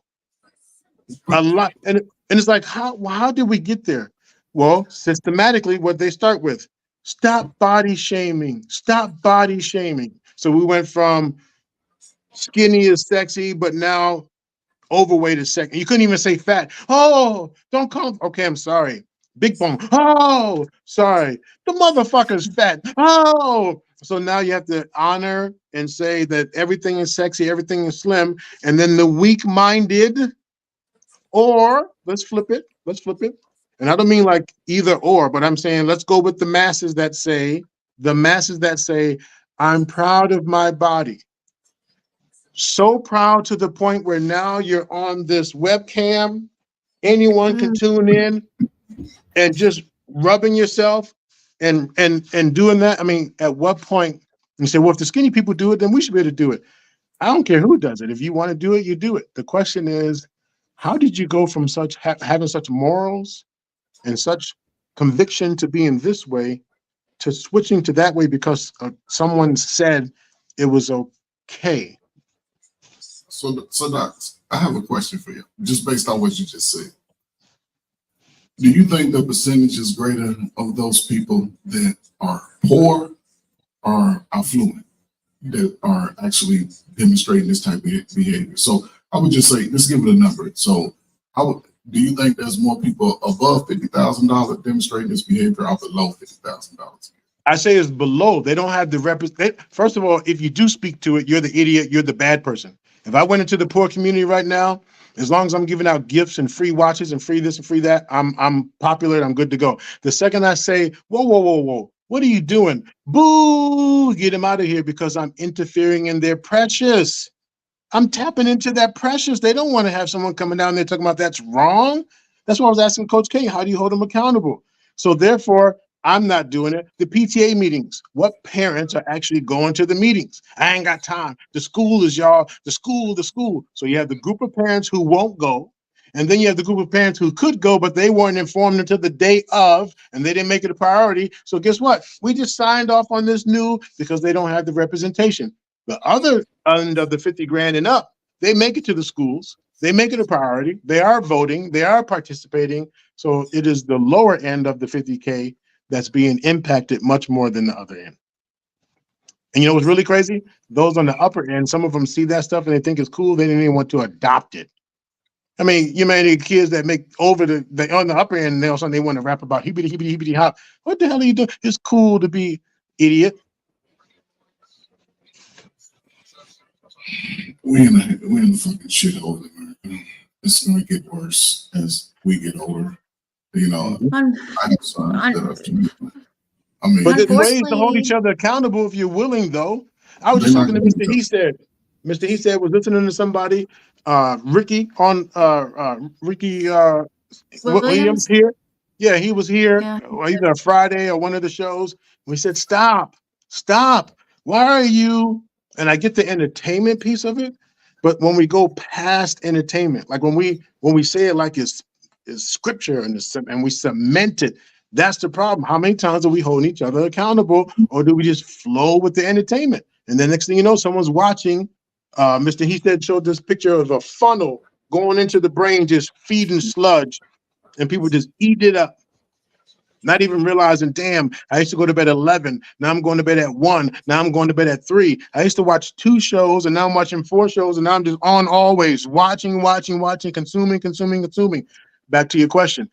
Which group of people are doing that? The ones who are getting up and making their money and running their families, and they're making 50, 60, 80K, 100K and more, or the families who are programmed to have these so many services, not programmed, that are allowed to have so many services, that are programmed with these certain networks intentionally and fed this information? The poor. But Yeah. if we're not speaking to it, There is and we can do it in ways way. that's not embarrassing and trying to hurt each other, we can speak to it. We can still have our fun, but we got to speak to it. And to answer your question, Coach, and I'll be quiet because this kind of got me going. I got excited about this. No, I like that was good.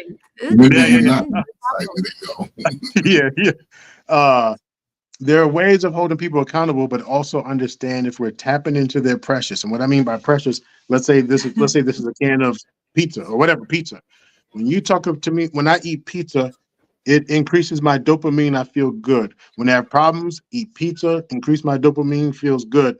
All of a sudden, here comes Mrs. She said, eat this because don't eat because it's bad for your body and bad for your body.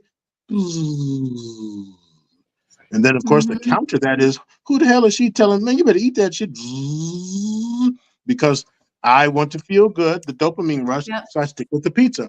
It's not till I get to the medical doctor or some other stranger that says, I don't know, but take this pill. There you go. I still have the dopamine rush, still clogging my arteries and stuff, but I'm taking the pill to manage it when I could have listened and did it on my own. So it's harder to talk to people about change because they've already adopted to it, they cemented it, and it impacts the way they move and da-da-da-da-da. And it's not until the pain of their consequences outweighs the joy of their behavior will they change. Yeah. A lot of times, especially in the poor communities, it's too late. You're 2-3 generations in. Yes. I mean, that's what amazes me about the human brain. It used to be a thing we used to call reverse psychology. What was it? It can be done, but there has to be awareness there first. And then, you're totally right. But also, just in my understanding of working with young people, and you all know this, you meet them where they are. You can't come in, I'm not going to come in, I'm this and that. You should be, no. We're going to deal with where you are. And then we're going to come up with ways how you can navigate out of it. Now, me, I've always understood that it takes time. It takes time. I mean, a kid, 15, 16, they've been eating trash and garbage for 15 years. It might take 2 or 3 years to get a breakthrough, a couple of birthdays, as I call it. But I also have to be as open and honest at that point. I can't give them a fantasy world of how it's going to be. Even in my history of working with young men and women that wanted to live their alternative lifestyle, I would let them know, you more than likely will live a poor lifestyle for the most of your life. You're not going to see the openness that the examples that we exude from living that lifestyle is too flamboyant. It's over the top. It's festive every time. And you're not going to see that as you go up on the corporate ladder. You're not going to be able to come in with your heels and your nails on and, you just ain't going to happen.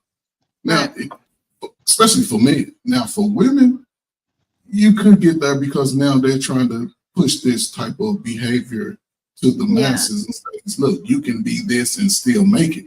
But it's only going to be a certain few. If you ain't got the hookup, you ain't getting in. Just the way it's going to be. And I don't think it'll ever change. That 1% that control all the wealth, they would never allow this in masses up there. No, it's going to always trickle down to the poorest and the weakest. And they're going to continue to feed this feeble mindset into their children. And they'll wonder why they never break the curse. Because they're going to always embrace it. They're going to always accept the failure.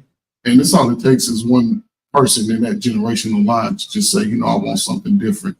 Let me move a Mhm. certain way. Let me not be afraid of the truth. Right. And I don't know, man. I want to get out of here. I don't see men. Right. I don't want to see no bald headed guys in that, in that lifestyle. I don't want to see it. Right. No, Well, my head is too big. I don't want to see right. it. It's nasty. Let me give Thank you. let me give a couple of realities before this is facts and this. So for those who want to challenge it, you can, but until you provide me some research to show otherwise, I'm gonna stick with it. Here are a couple of things So here's some reality. Here's some realities that we have to face. And when I say all, and I'm gonna just pick a number, I'm gonna say 98%. 98. Now that part is just a number I'm giving, so I haven't researched that number because really technically it's all. 98% of people at some point between the ages of 8 to 12 had a same gender fantasy.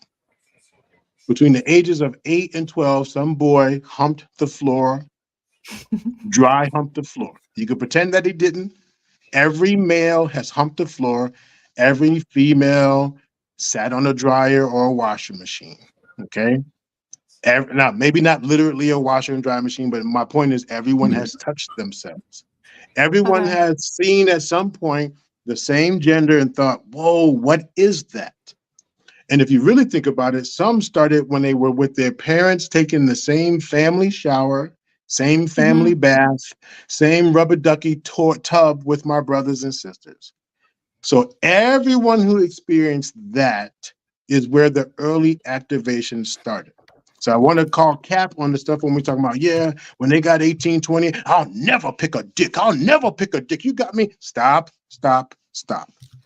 You may have not preferred to choose the dick, but to act like we've never, ever, ever, ever, ever, ever, ever, ever, ever. There are people out there doing trains. So, train and his balls are rubbing up against her ball or the other guy's balls, and they're just going to town, having a good time, and they're not thinking anything homophobic, anything.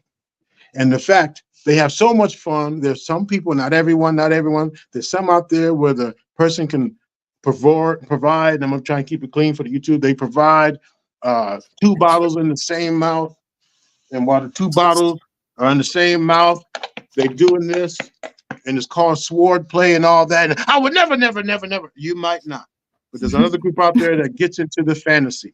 Now, here's the other reality.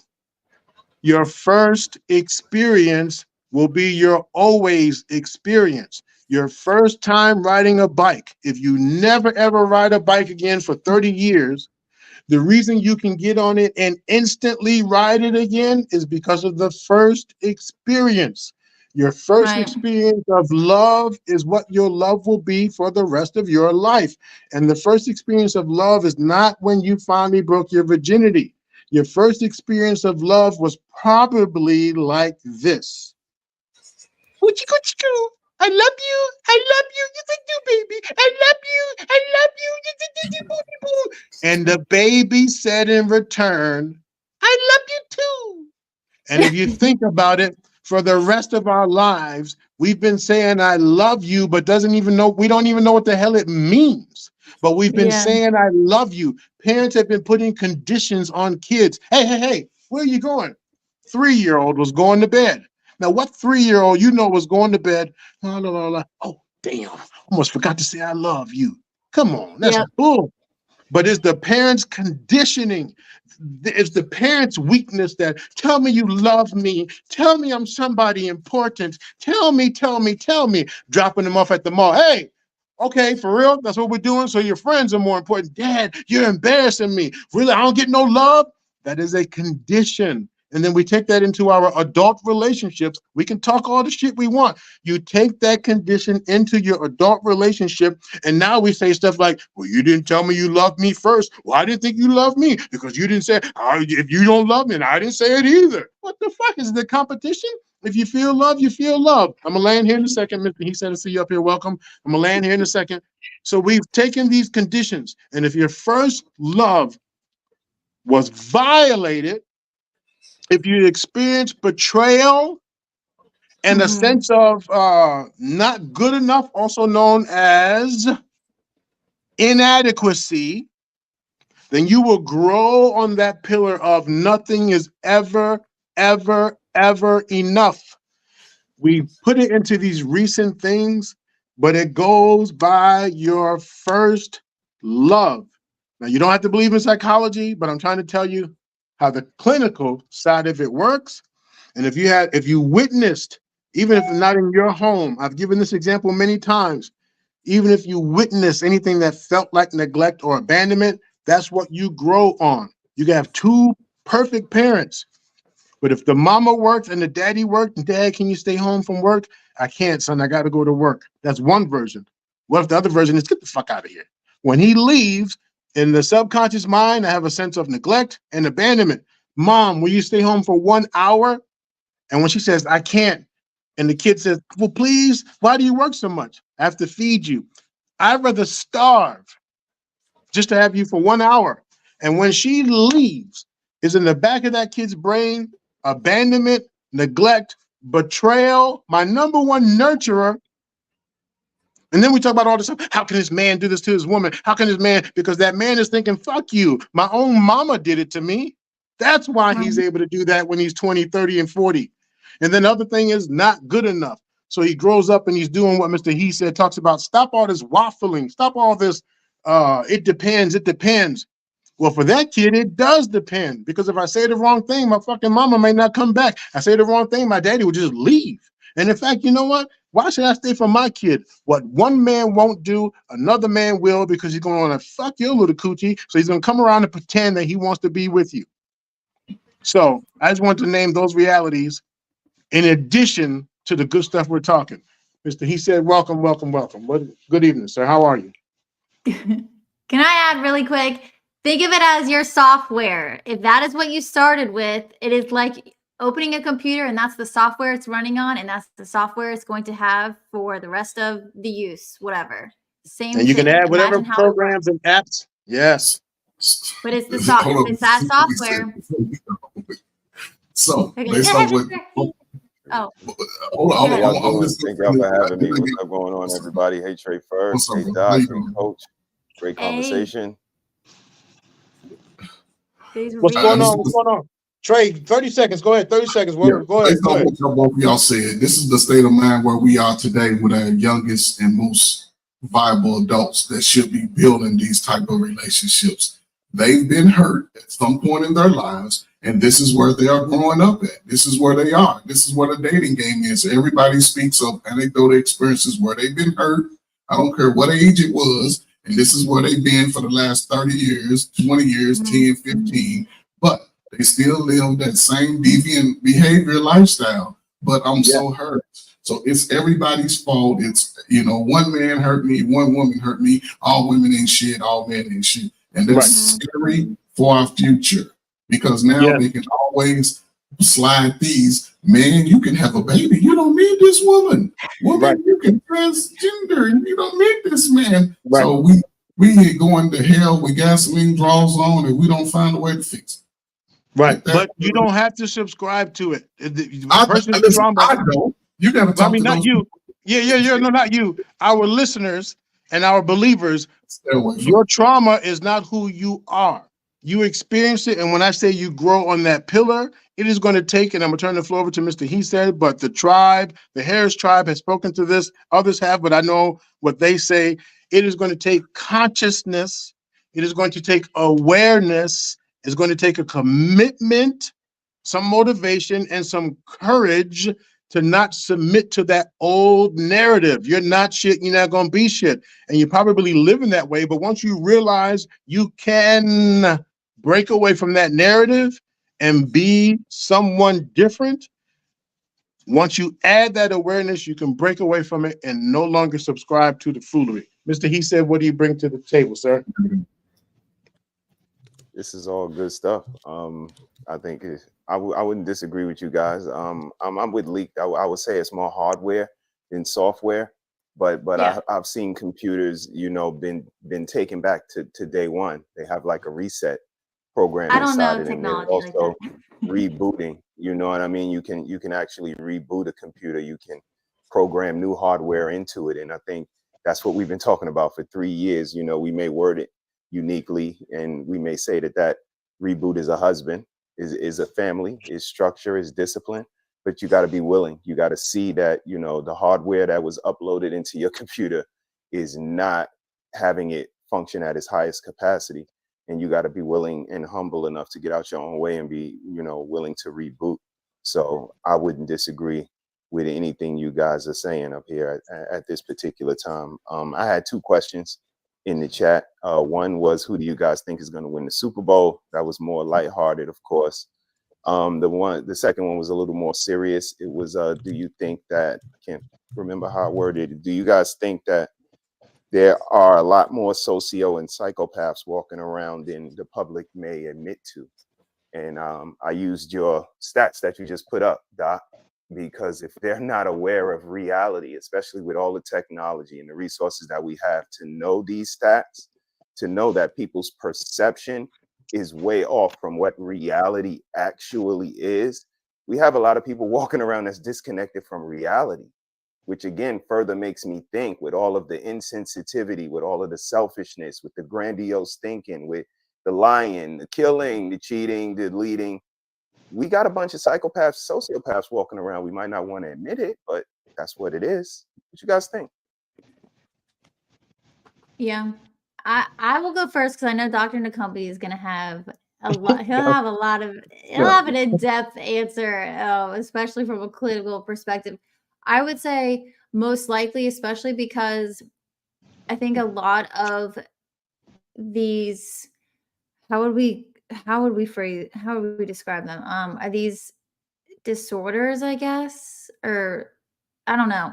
But when kids are in utero, I know it's a lot can be affected, I guess, dependent on like what the prescriptions and things that, you know, that they're prescribed, but whatever they're taking, just how the health of our society in general. But also too, I think I know for sure, and I'd have to look at the science, but we have more narcissists than ever, I think. And I think that is from social media and the lack of community, the lack of families. Everything's about me, me, me. Now, I don't know. That's obviously different than a psychopath or a sociopath, but just the lack of empathy, the lack of,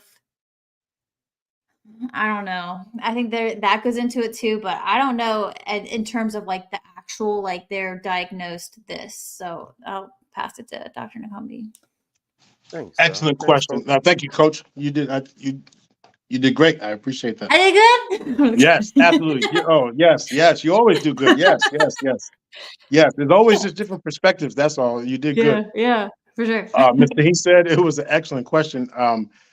It is 50-50 in my response, and I don't mean depends. I mean it's 50-50, because if you look at the symptoms or what it takes to be a psychopath and all these and a sociopath, they're equal to someone who's simply delusional. Give an example: a psychopath can tell a lie and really believe is the truth. A person who is so afraid of consequences can lie and make it believe and make themselves believe is the truth. So one's a psychopath, one is not.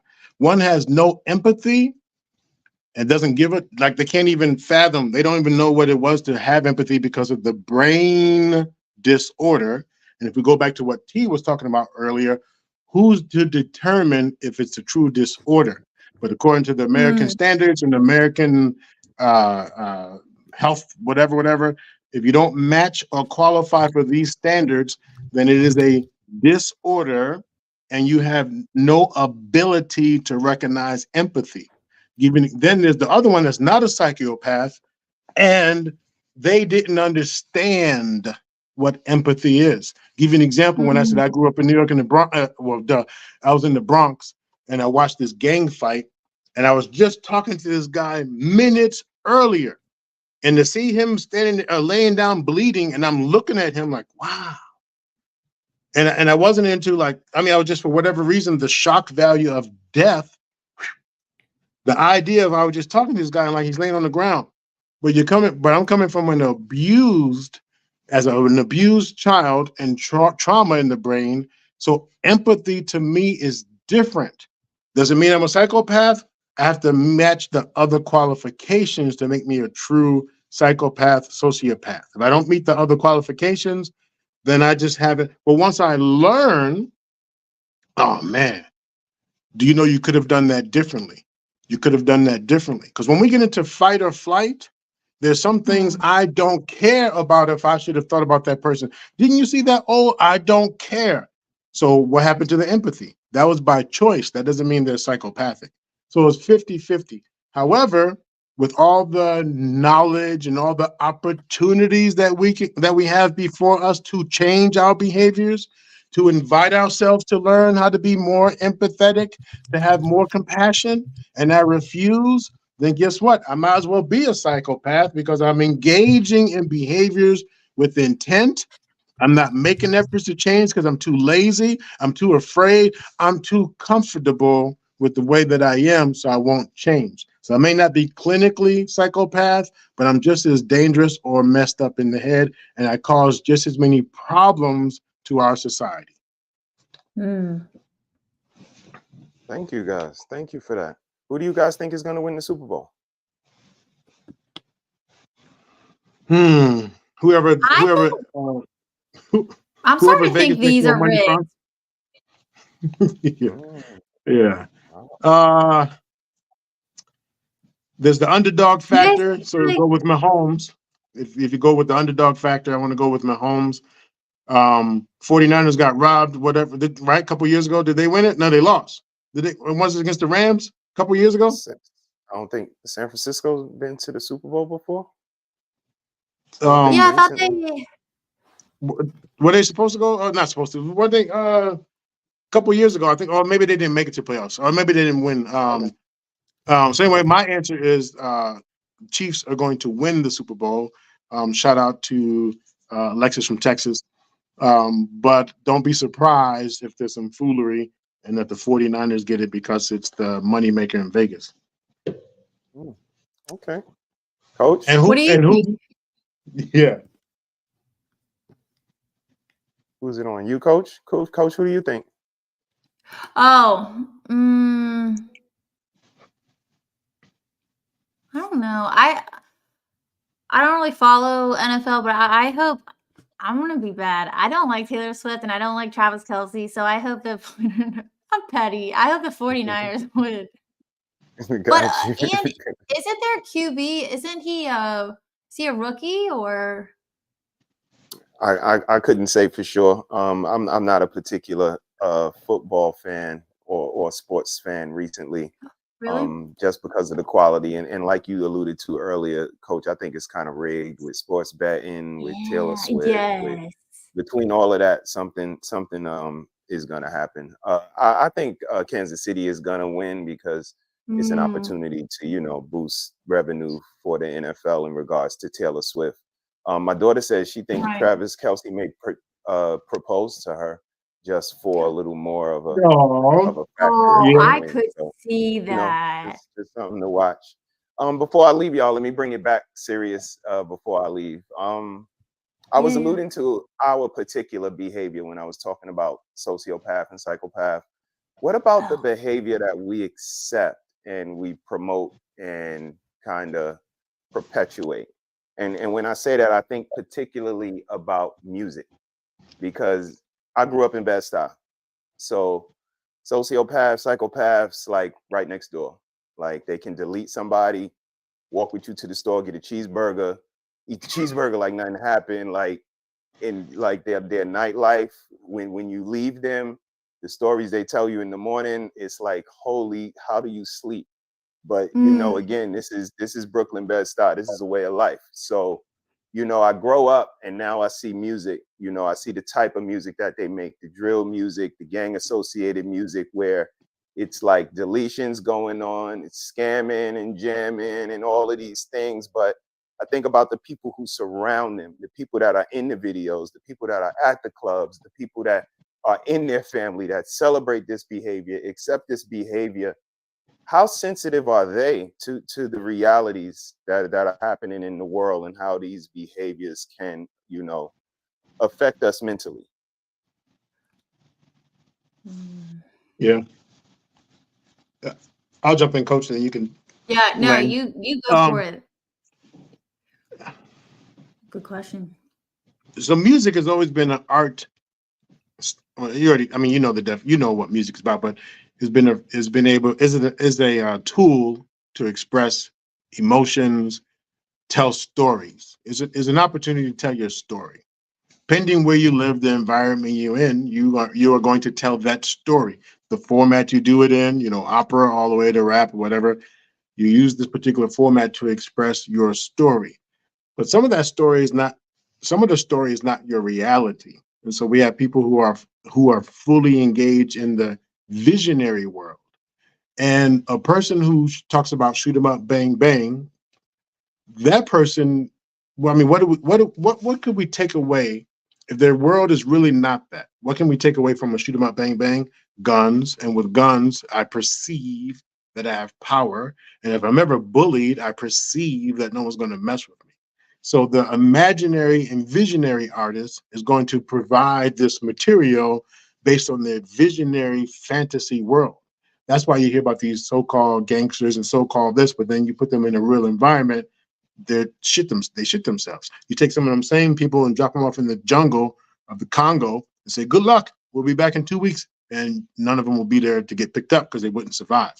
So I say, why is there not producers, directors, engineers, whatever you want to call it, DJ? Why are they not stopping it at that point? Why are they not holding people accountable to say, well, you know, if you put this out, because they're making the money. And so you have the visionary person plus on top of that and get rewarded for it. Oh yeah. And then my own self-worth. So if I'm showing my body, TLC, I was going to marry T-Boz. I don't care what no one's going to say. I was going to marry T-Boz. I was going to hunt her down. She was going to be my wife. And then she got with what, Mac 10 or was it MC Light that got with Mac 10? Whoever she got with, I was just destroyed. Why him? Why him? But the point is, they went from singing this music and being fully dressed in baggy clothes to the video Creep, where the fan is blowing and the super thing is, and I'm looking too, trying to catch a nipple. But anyway, they went from fully dressed to almost nude because there was an idea that now that you've been introduced and the fun part is gone, we have to sell the sex. So look at these entertainers who are 60, 70, 80 years old, still performing, but now they have a, look at Madonna. Why is she, you would think the more distinguished you are, the less you need to be nude. She should be able to go out there with 10 layers of clothes and still get the same respect. But no, I have to show that my body, J-Lo, I have to show that I still have the good cheeks at 50, 60 years old. So in landing of my answer, I believe that the music, people are expressing themselves, either their realities or their visionary, and then they're being rewarded for it because more people share in the vision. So if you take a community of people who suffer, and you put something out there that matches my vision, hell yeah, shoot 'em up, bang, bang, shoot 'em up, fuck yeah, shoot 'em up, bang, bang, fuck yeah. And it's easy because that is a family to me versus my reality family of just a couple of people over here, dad is gone and blah, blah, blah, blah. This family, that's why I can watch a video with 69 and see that he's in the jail and there's a whole group of people in jail, boom, boom, boom, boom, boom. And it's like, fuck yeah, that's family that I see. My perception is family, not jail, not my life is ruined as far as career and not having family. So that vision and that perception is sold, is a lie. They don't have their own writing rights. They don't have their own record rights. They don't have no label rights. They don't have shit. When they get done and you're all used up, they're done. Anyway, that's my 2 cents on it. Coach. Thanks, Doc. Appreciate that, man. Appreciate that. Mm-hmm. Coach, you want to follow that up? And then I'll get out you guys here. Thank you guys. Yeah, you're good. Me. Say the question again. To sum it up, it's just again, I was alluding to our behavior particularly at first, but now I'm talking about the behavior that we accept, that we promote, that we perpetuate. Can that, be a little socio and psychopathic as well if we entertain these behaviors? I think it could be, and I think the one I don't remember which word it is, where you don't feel anything for. I think the same thing is with, let's say, the consequences of, if we even see or perceive consequences, we're numb to those consequences. Even with like the pizza you said, Doc, like the bad things, we may know deep down that they're bad for us, but we're numb to it, and we're just, it's in our normal everyday. We see it, we indulge in it all the time, that we don't even care about, you know, the consequences and the long-term effects, unless someone does offer something different, which I'm sure if someone says, hey, this music is bad, there's gonna be a bunch of people that are gonna be pissed, and they're gonna be like, no, it's not, whatever. Just like if you're trying to take my pizza away, no, it's not, you know, it's, so I think that there could be people just getting numb to it, and it's just something that they've indulged in for a long time, and they're just not willing to see the negative impacts, I guess, if that makes sense. Kind of, I don't know if I could say that's a one-to-one, like, you know, but yeah, that's kind of how I see it. No, indeed. Does that make Indeed. sense? No, thank y'all. Mm-hmm. Mm-hmm.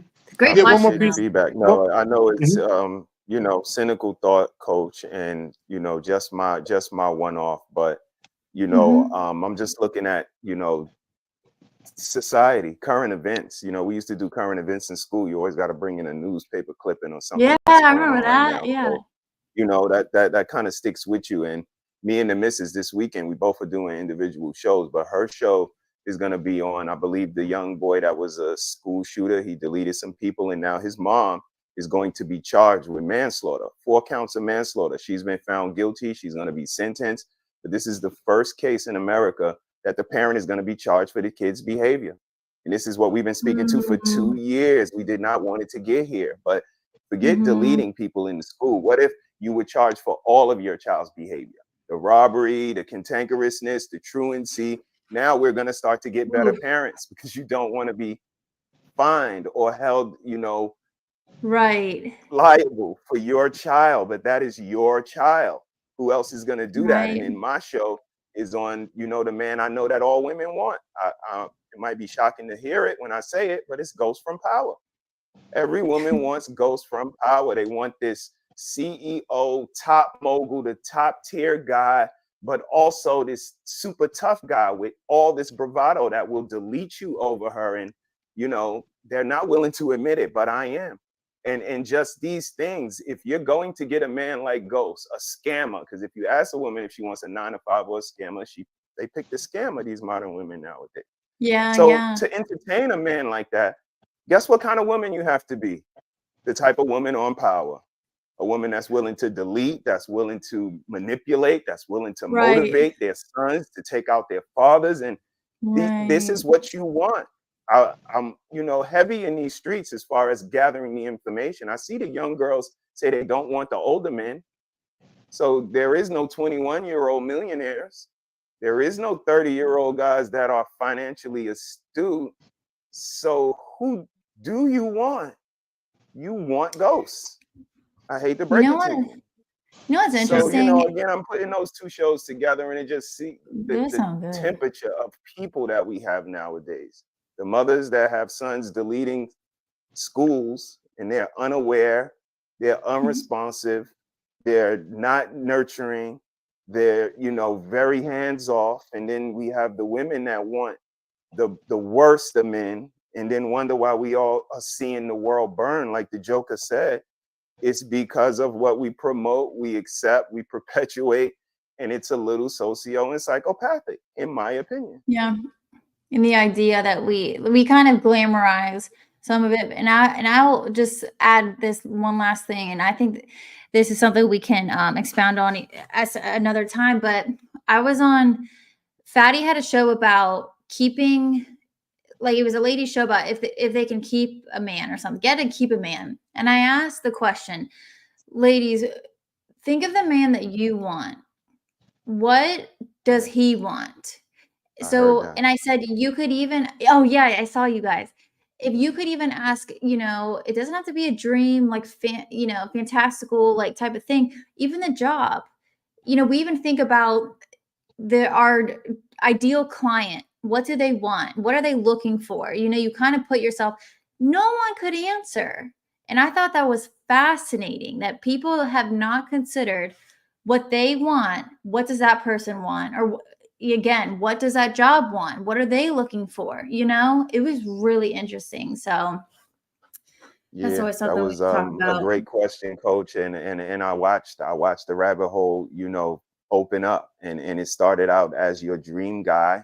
And I guess Yeah. that wording was a little too sophisticated for them. Right. And My kind of painted them bad. into too much of a box. So we got to Right. start to say just the guy that you want. And again, Right. this is what, you know, I speak to and we speak to. It's that humbleness. We're not willing to get out of our own way. Even when we find that person that's worthy of our attention, we won't humble ourselves and say, you know what, Right. you're worthy of my Right. attention, and I'm willing to make some changes for you. And Right. it's the mindset for me. And this is what, you know, makes me land on my position of the psychopathic, because everybody wants to treat everyone how they want to be treated. But I don't want to be treated how you want to be treated. I want to be treated how Right. Mr. He said likes to be treated. And this is Right. what we do. We walk around with this mindset of me, me, me, me, me. What makes me happy should make everybody else happy. And that's not what love language is. You got to learn somebody, ask them what they like, be willing to learn what they like, be willing to give them what they want in order to make, you know, this life fruitful and you know, Right. positive. And I'll land my plane with this. A lot of people talk about what they're willing to die for, but what are you willing to live for? What are you willing to make those necessary changes to keep going on? Because it's easy to say, you know, I'll die for this woman, and then I get shot in the chest, and now I'm a martyr. Oh, your father was so brave. Oh, your father was so he was everything. No, he's not here. What he could have been is a little Right. smarter, knowing how to de-escalate a conversation, knowing how to digress, knowing how to start all over again. And that's how we prove to somebody that they're worth it. So, you know, great information, guys. I appreciate y'all for having me. It's always a pleasure Yes. spending some Thank time with you. you two. Mhm. And Yeah. Let me, thank you for having me. You and let you let and the me add missus one are more. doing great work. Absolutely. Let me add one more piece. You could tell I missed the show. Boy, I haven't talked in a while. I'm just talking tonight. You know what I find you in the missus to offer, and I can't remember what show it was or something about there was a skill set that was talked about, like parenting and da was a skill. And you and the missus both said, in fact, you've both said it independently on two different shows, but the same theme. That is not only the skill set, it is the actual true love for your own children and family. Okay, it was something about something Mrs. She said something about like not just for that, but just because you love your damn kids, like love your kids, you had them, love them. That is said. I say that because when I think about the law holding the parent accountable, I question if it will be, I push back if it will bring about better parenting, maybe just better compliance. What you and the missus talk about is a balance between compliance and general love, care, concern for your family. I don't think a law is going to increase the love and concern, just better compliance. And then more trickery with not trying to get caught by the law. In fact, I think even more kids might get hurt because what happens at home stays at home. And now I'm being under a scope where I have to manage. So I say it must, or should include the way you and the missus talk about not only being compliant with the law of the land, but knowing the difference between stupidity and growth, knowing the difference between what's happening right now and matching your satisfaction compared to what's going to happen the generation 1, 2, and 3 ahead. Therefore, those sacrifices might not be about you. So that's one piece I wanted to add and say, yep, I totally agree that the law will help hold more parents accountable, but not necessarily add them more love and value for their family. The ghost, the reason I think that people want him so much, and I would say most women really don't want ghost in the way that we think, or not the way you were talking about, but the reason I say you take your complete, not rich, you take your woman who's complete, doing well in life, She wants an equal, matching, strong man. There's ghost. You take the woman who's in whatever condition, little to nothing in life, and has very low value for herself. Ghost is her hero. So on either end of the spectrum, there's a ghost that's appreciated because he either presents the confidence, he knows when to be quiet and when to listen. He knows how to call cap. He knows how to he has the resources or will do it himself to take you out. But then you'll also have the woman who will say, I want you to express your feelings more. I want a strong man, but I want you to not be afraid to express yourself. I want you sometimes just to relax and to calm down. So then you have to be careful because the ghost who are always on alert, like can ghost really nap? Now, if he has enough resources, enough bodyguards and protection, sure. But a true ghost knows that you can't even trust your own brother. So therefore, the quality of his sleep is a little different. The quality of ghost sleep is a little bit different. So the woman who wants a man who can rest his eyes, who can sleep with me, who we can vacation, who we can. So I agree with you that I think a lot of women, if not all, do want a version of ghost. And at the same time, I believe there are certain type of women who really who depend on a certain type of ghost because they have no value. And then the ones who do have value, they want ghost or equal to their power, if that makes sense. So if you have any closing thoughts or additional thoughts, please do. Nope. Just thank you guys for having me. Always a pleasure. Shout out to you guys, Black Men Unfiltered, the network, and the chat. Thank you, sir. It's an honor. Always an honor. Keep doing what you guys are doing. Appreciate you. Coach, let's wrap it up. Sounds good. What do you think? What do you think? This is really interesting. I just love all this stuff. I just think, but it's also in a good way. You know, you could take some of this with a lot of cynicism and, you know, just how this world is falling apart. But at the same time, I think just all of us having this conversation and just, you know, the foolery in the chat, Dragonfly Joe is so funny. But just all of us coming together and just talking about these things and caring enough to be interested in or even want to help people with their self improvement and to just be better human beings. I mean, I'm all about it always. Because what else are we going to do, you know? But I'm also can't help but be very curious. I can't wait till you share what's going on with your research.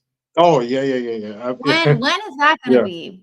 I don't want to put a date. I can't put a date on it because I'm the type where I look at my final product and then something is missing. So like I shoot for, so like my book I told you about last time, my parenting awareness was done last September.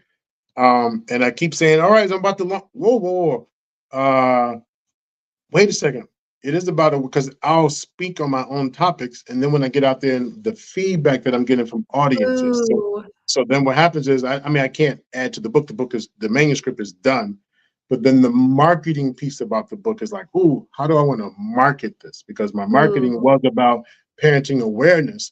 But then with the pandemic, I'm now on this campaign about realigning. So some parents actually used to have this parenting ability and they had the awareness, but the laws, they feel so kicked down by the laws, by the school rules, by what they can do and can't do, that it's going to take more than awareness. They need an ability to speak. They need an ability to hold their kids accountable. They need an ability to spank their kids because they don't, they're too afraid of getting in trouble. So realigning, I call it post-pandemic realignment. So post-pandemic mental health, relationships, and the way we deal with recovery from addiction. All that has changed. What used to be a man is now this, what used to be. So that whole realignment, you can have the awareness, but you need to be aware of how you lost it, how you broke, how you submitted, or you didn't, how you got harder and tougher this way, but now that doesn't allow you to normalize things that used to be. So anyway, my point is I don't have I needed to act on it. So I'm acting on it, but I don't want to say like, oh yeah, in March is coming, because I'm still testing it with doing workshops and presentations and getting the feedback and all that type of stuff. So that's the goal. Keep me posted. Keep us, but really, I mean, keep me posted because I'm really fascinated by this. Yes, yes. Cool. Thank you. Necessary, but yeah. So anyway, but what do Mhm. you have? Yep. I just wanted to give some final shout outs and for those Yes. who joined us on the Black Men Unfiltered Network with Coach K and I, breaking the cycles of mental health and behavioral health. We definitely are glad to be here. We missed last week, but we were glad to be here and have this open conversation. We definitely will do it again sometime where we open it up. Please feel free to come up. Our goal is not to challenge, like prove anyone's wrong or to shame you. It's dialogue. Right. The people who came up tonight, I think those were excellent representatives of people who can actually come up Mhm. and have the conversation. T Wriggles was offering some philosophy and some spiritual stuff. You know, we weren't fighting it. We're rolling with it, seeing how it fits and how can we contribute to it, or how can we bust up any myths or misunderstandings. Same thing with Trey Ferg, you know, came up, you know, his belief is, well, which group is being more impacted? Having that conversation. And we can always agree to disagree. We welcome those in the chat that agree to disagree, but to be able to come up and present like, that's an excellent perspective. And then Yeah. Mr. He said, offering his couple of questions, one to lighten it and also a couple to have us think. So we definitely welcome that. Remember, we are just offering our perspective. It's not written in stone, so do with it as you like. And again, thank you for being here. Thank you, Leaked everyone. Mrs. She Said is in the house. Thank you so much for being here, Mr. He Said. Oh, no, I can't. I was able to scroll and see. No, whatever. Anyway, Isaiah Jr. and a couple of the people were here. I don't know if you can see all who was here, but Yep, Lane Navoa. I already mentioned Dragonfly Jones. Yeah. Leaked has been with us. She's been rocking with us for Yeah. a while. Yeah, Mhm. let's see. All right, Marcus cool. was here for a little bit. Yeah. Oh yeah, Marcus. I did see his name. Welcome, Marcus. Thank you for being here. CBN in the Yeah. back channels. Thank you for doing what you do. Black Man Unfiltered. Thank you for allowing us this space. Yes. Last but not least, Coach, do you have any shout outs or any kind of campaigns or anything you want to speak to or give props to?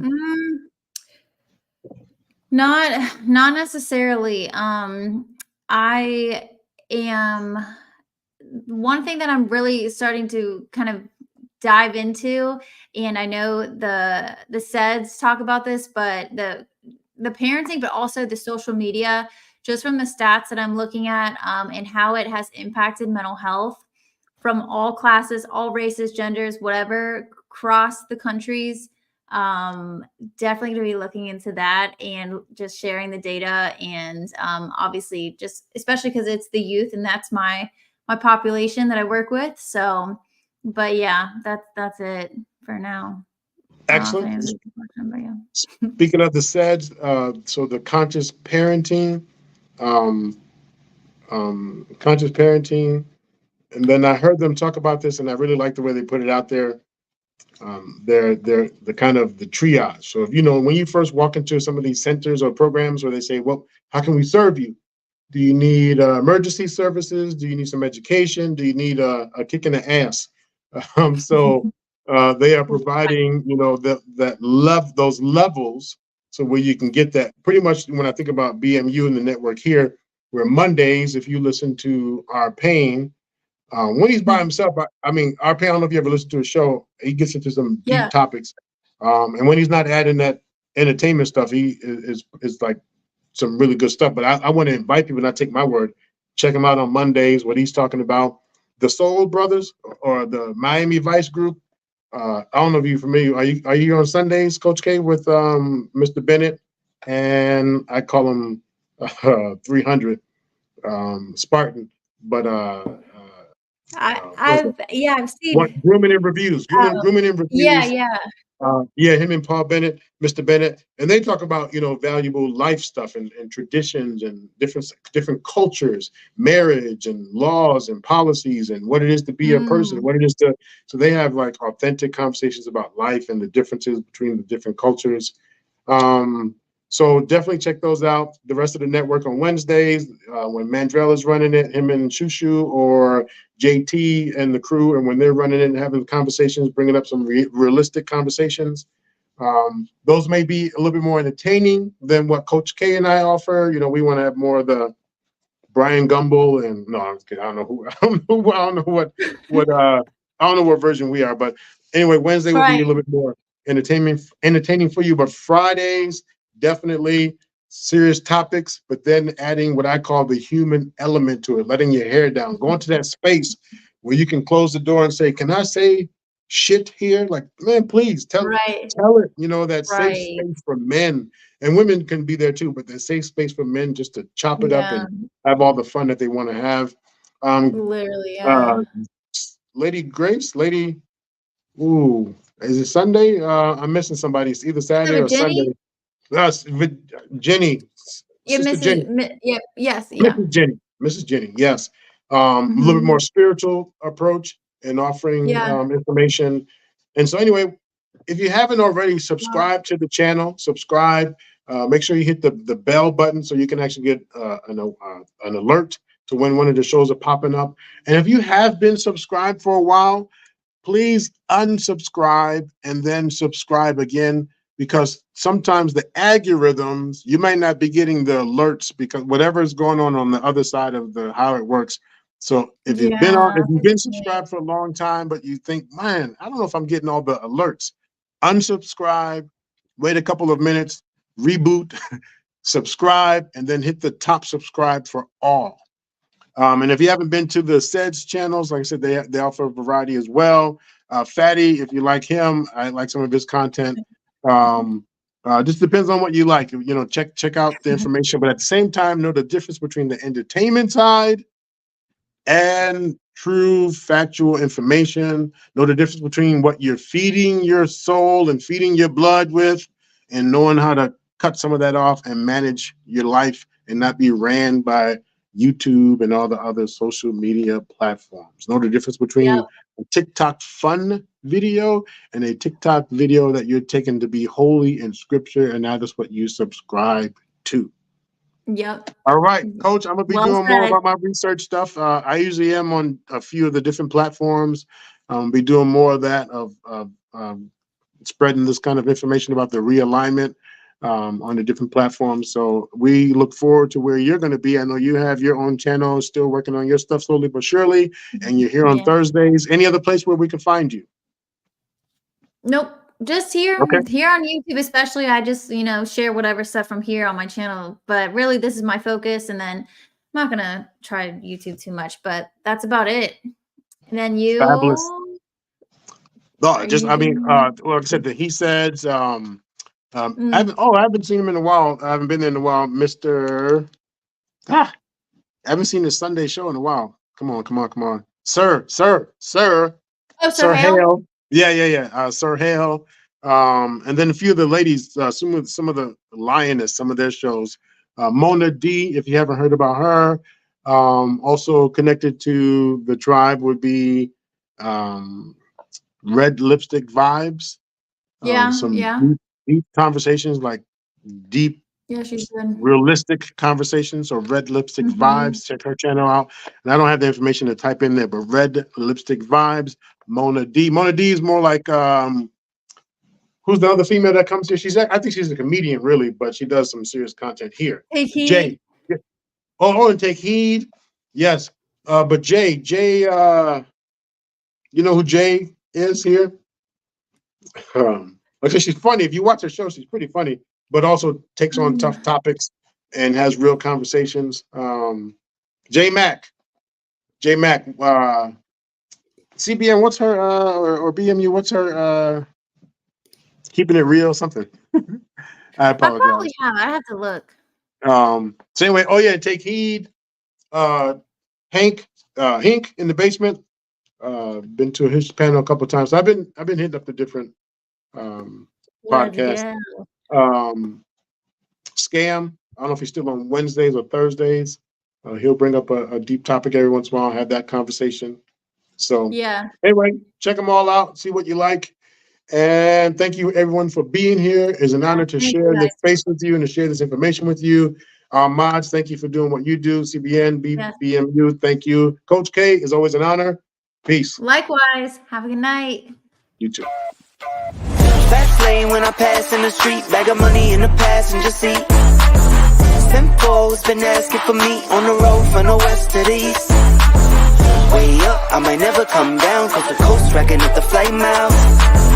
So high, I might never come down, so what, this is my lifestyle. Wait a minute, work hard for the car, so that's why it's all tinted. Wait a minute, had a real late night, woke up with my head spinning out in Nashville. It's been mad real, I need sunglasses, I need Advil. I like fake moves, and my cash real. I like first place, you're in last still. Fast lane when I pass in the street, bag of money in the passenger seat. Simcoe's been asking for me on the road from the west to the east. Way up, I might never come down, cause the coast racking up the flight miles. So high, I might never come down, so what, this is my lifestyle. Look, pocket rocket in my pocket, please don't make me pop it. All these boys just wanna copy the style, tell them niggas stop it, whoa. It's my destiny, feeling like LaToya, like it found me my Beyonce, and she shotgun in the cockpit. Grinding with the team, making C-notes. In my pocket still full of green, call it CeeLo. Alligator watch on me, Tim Tebow, and these haters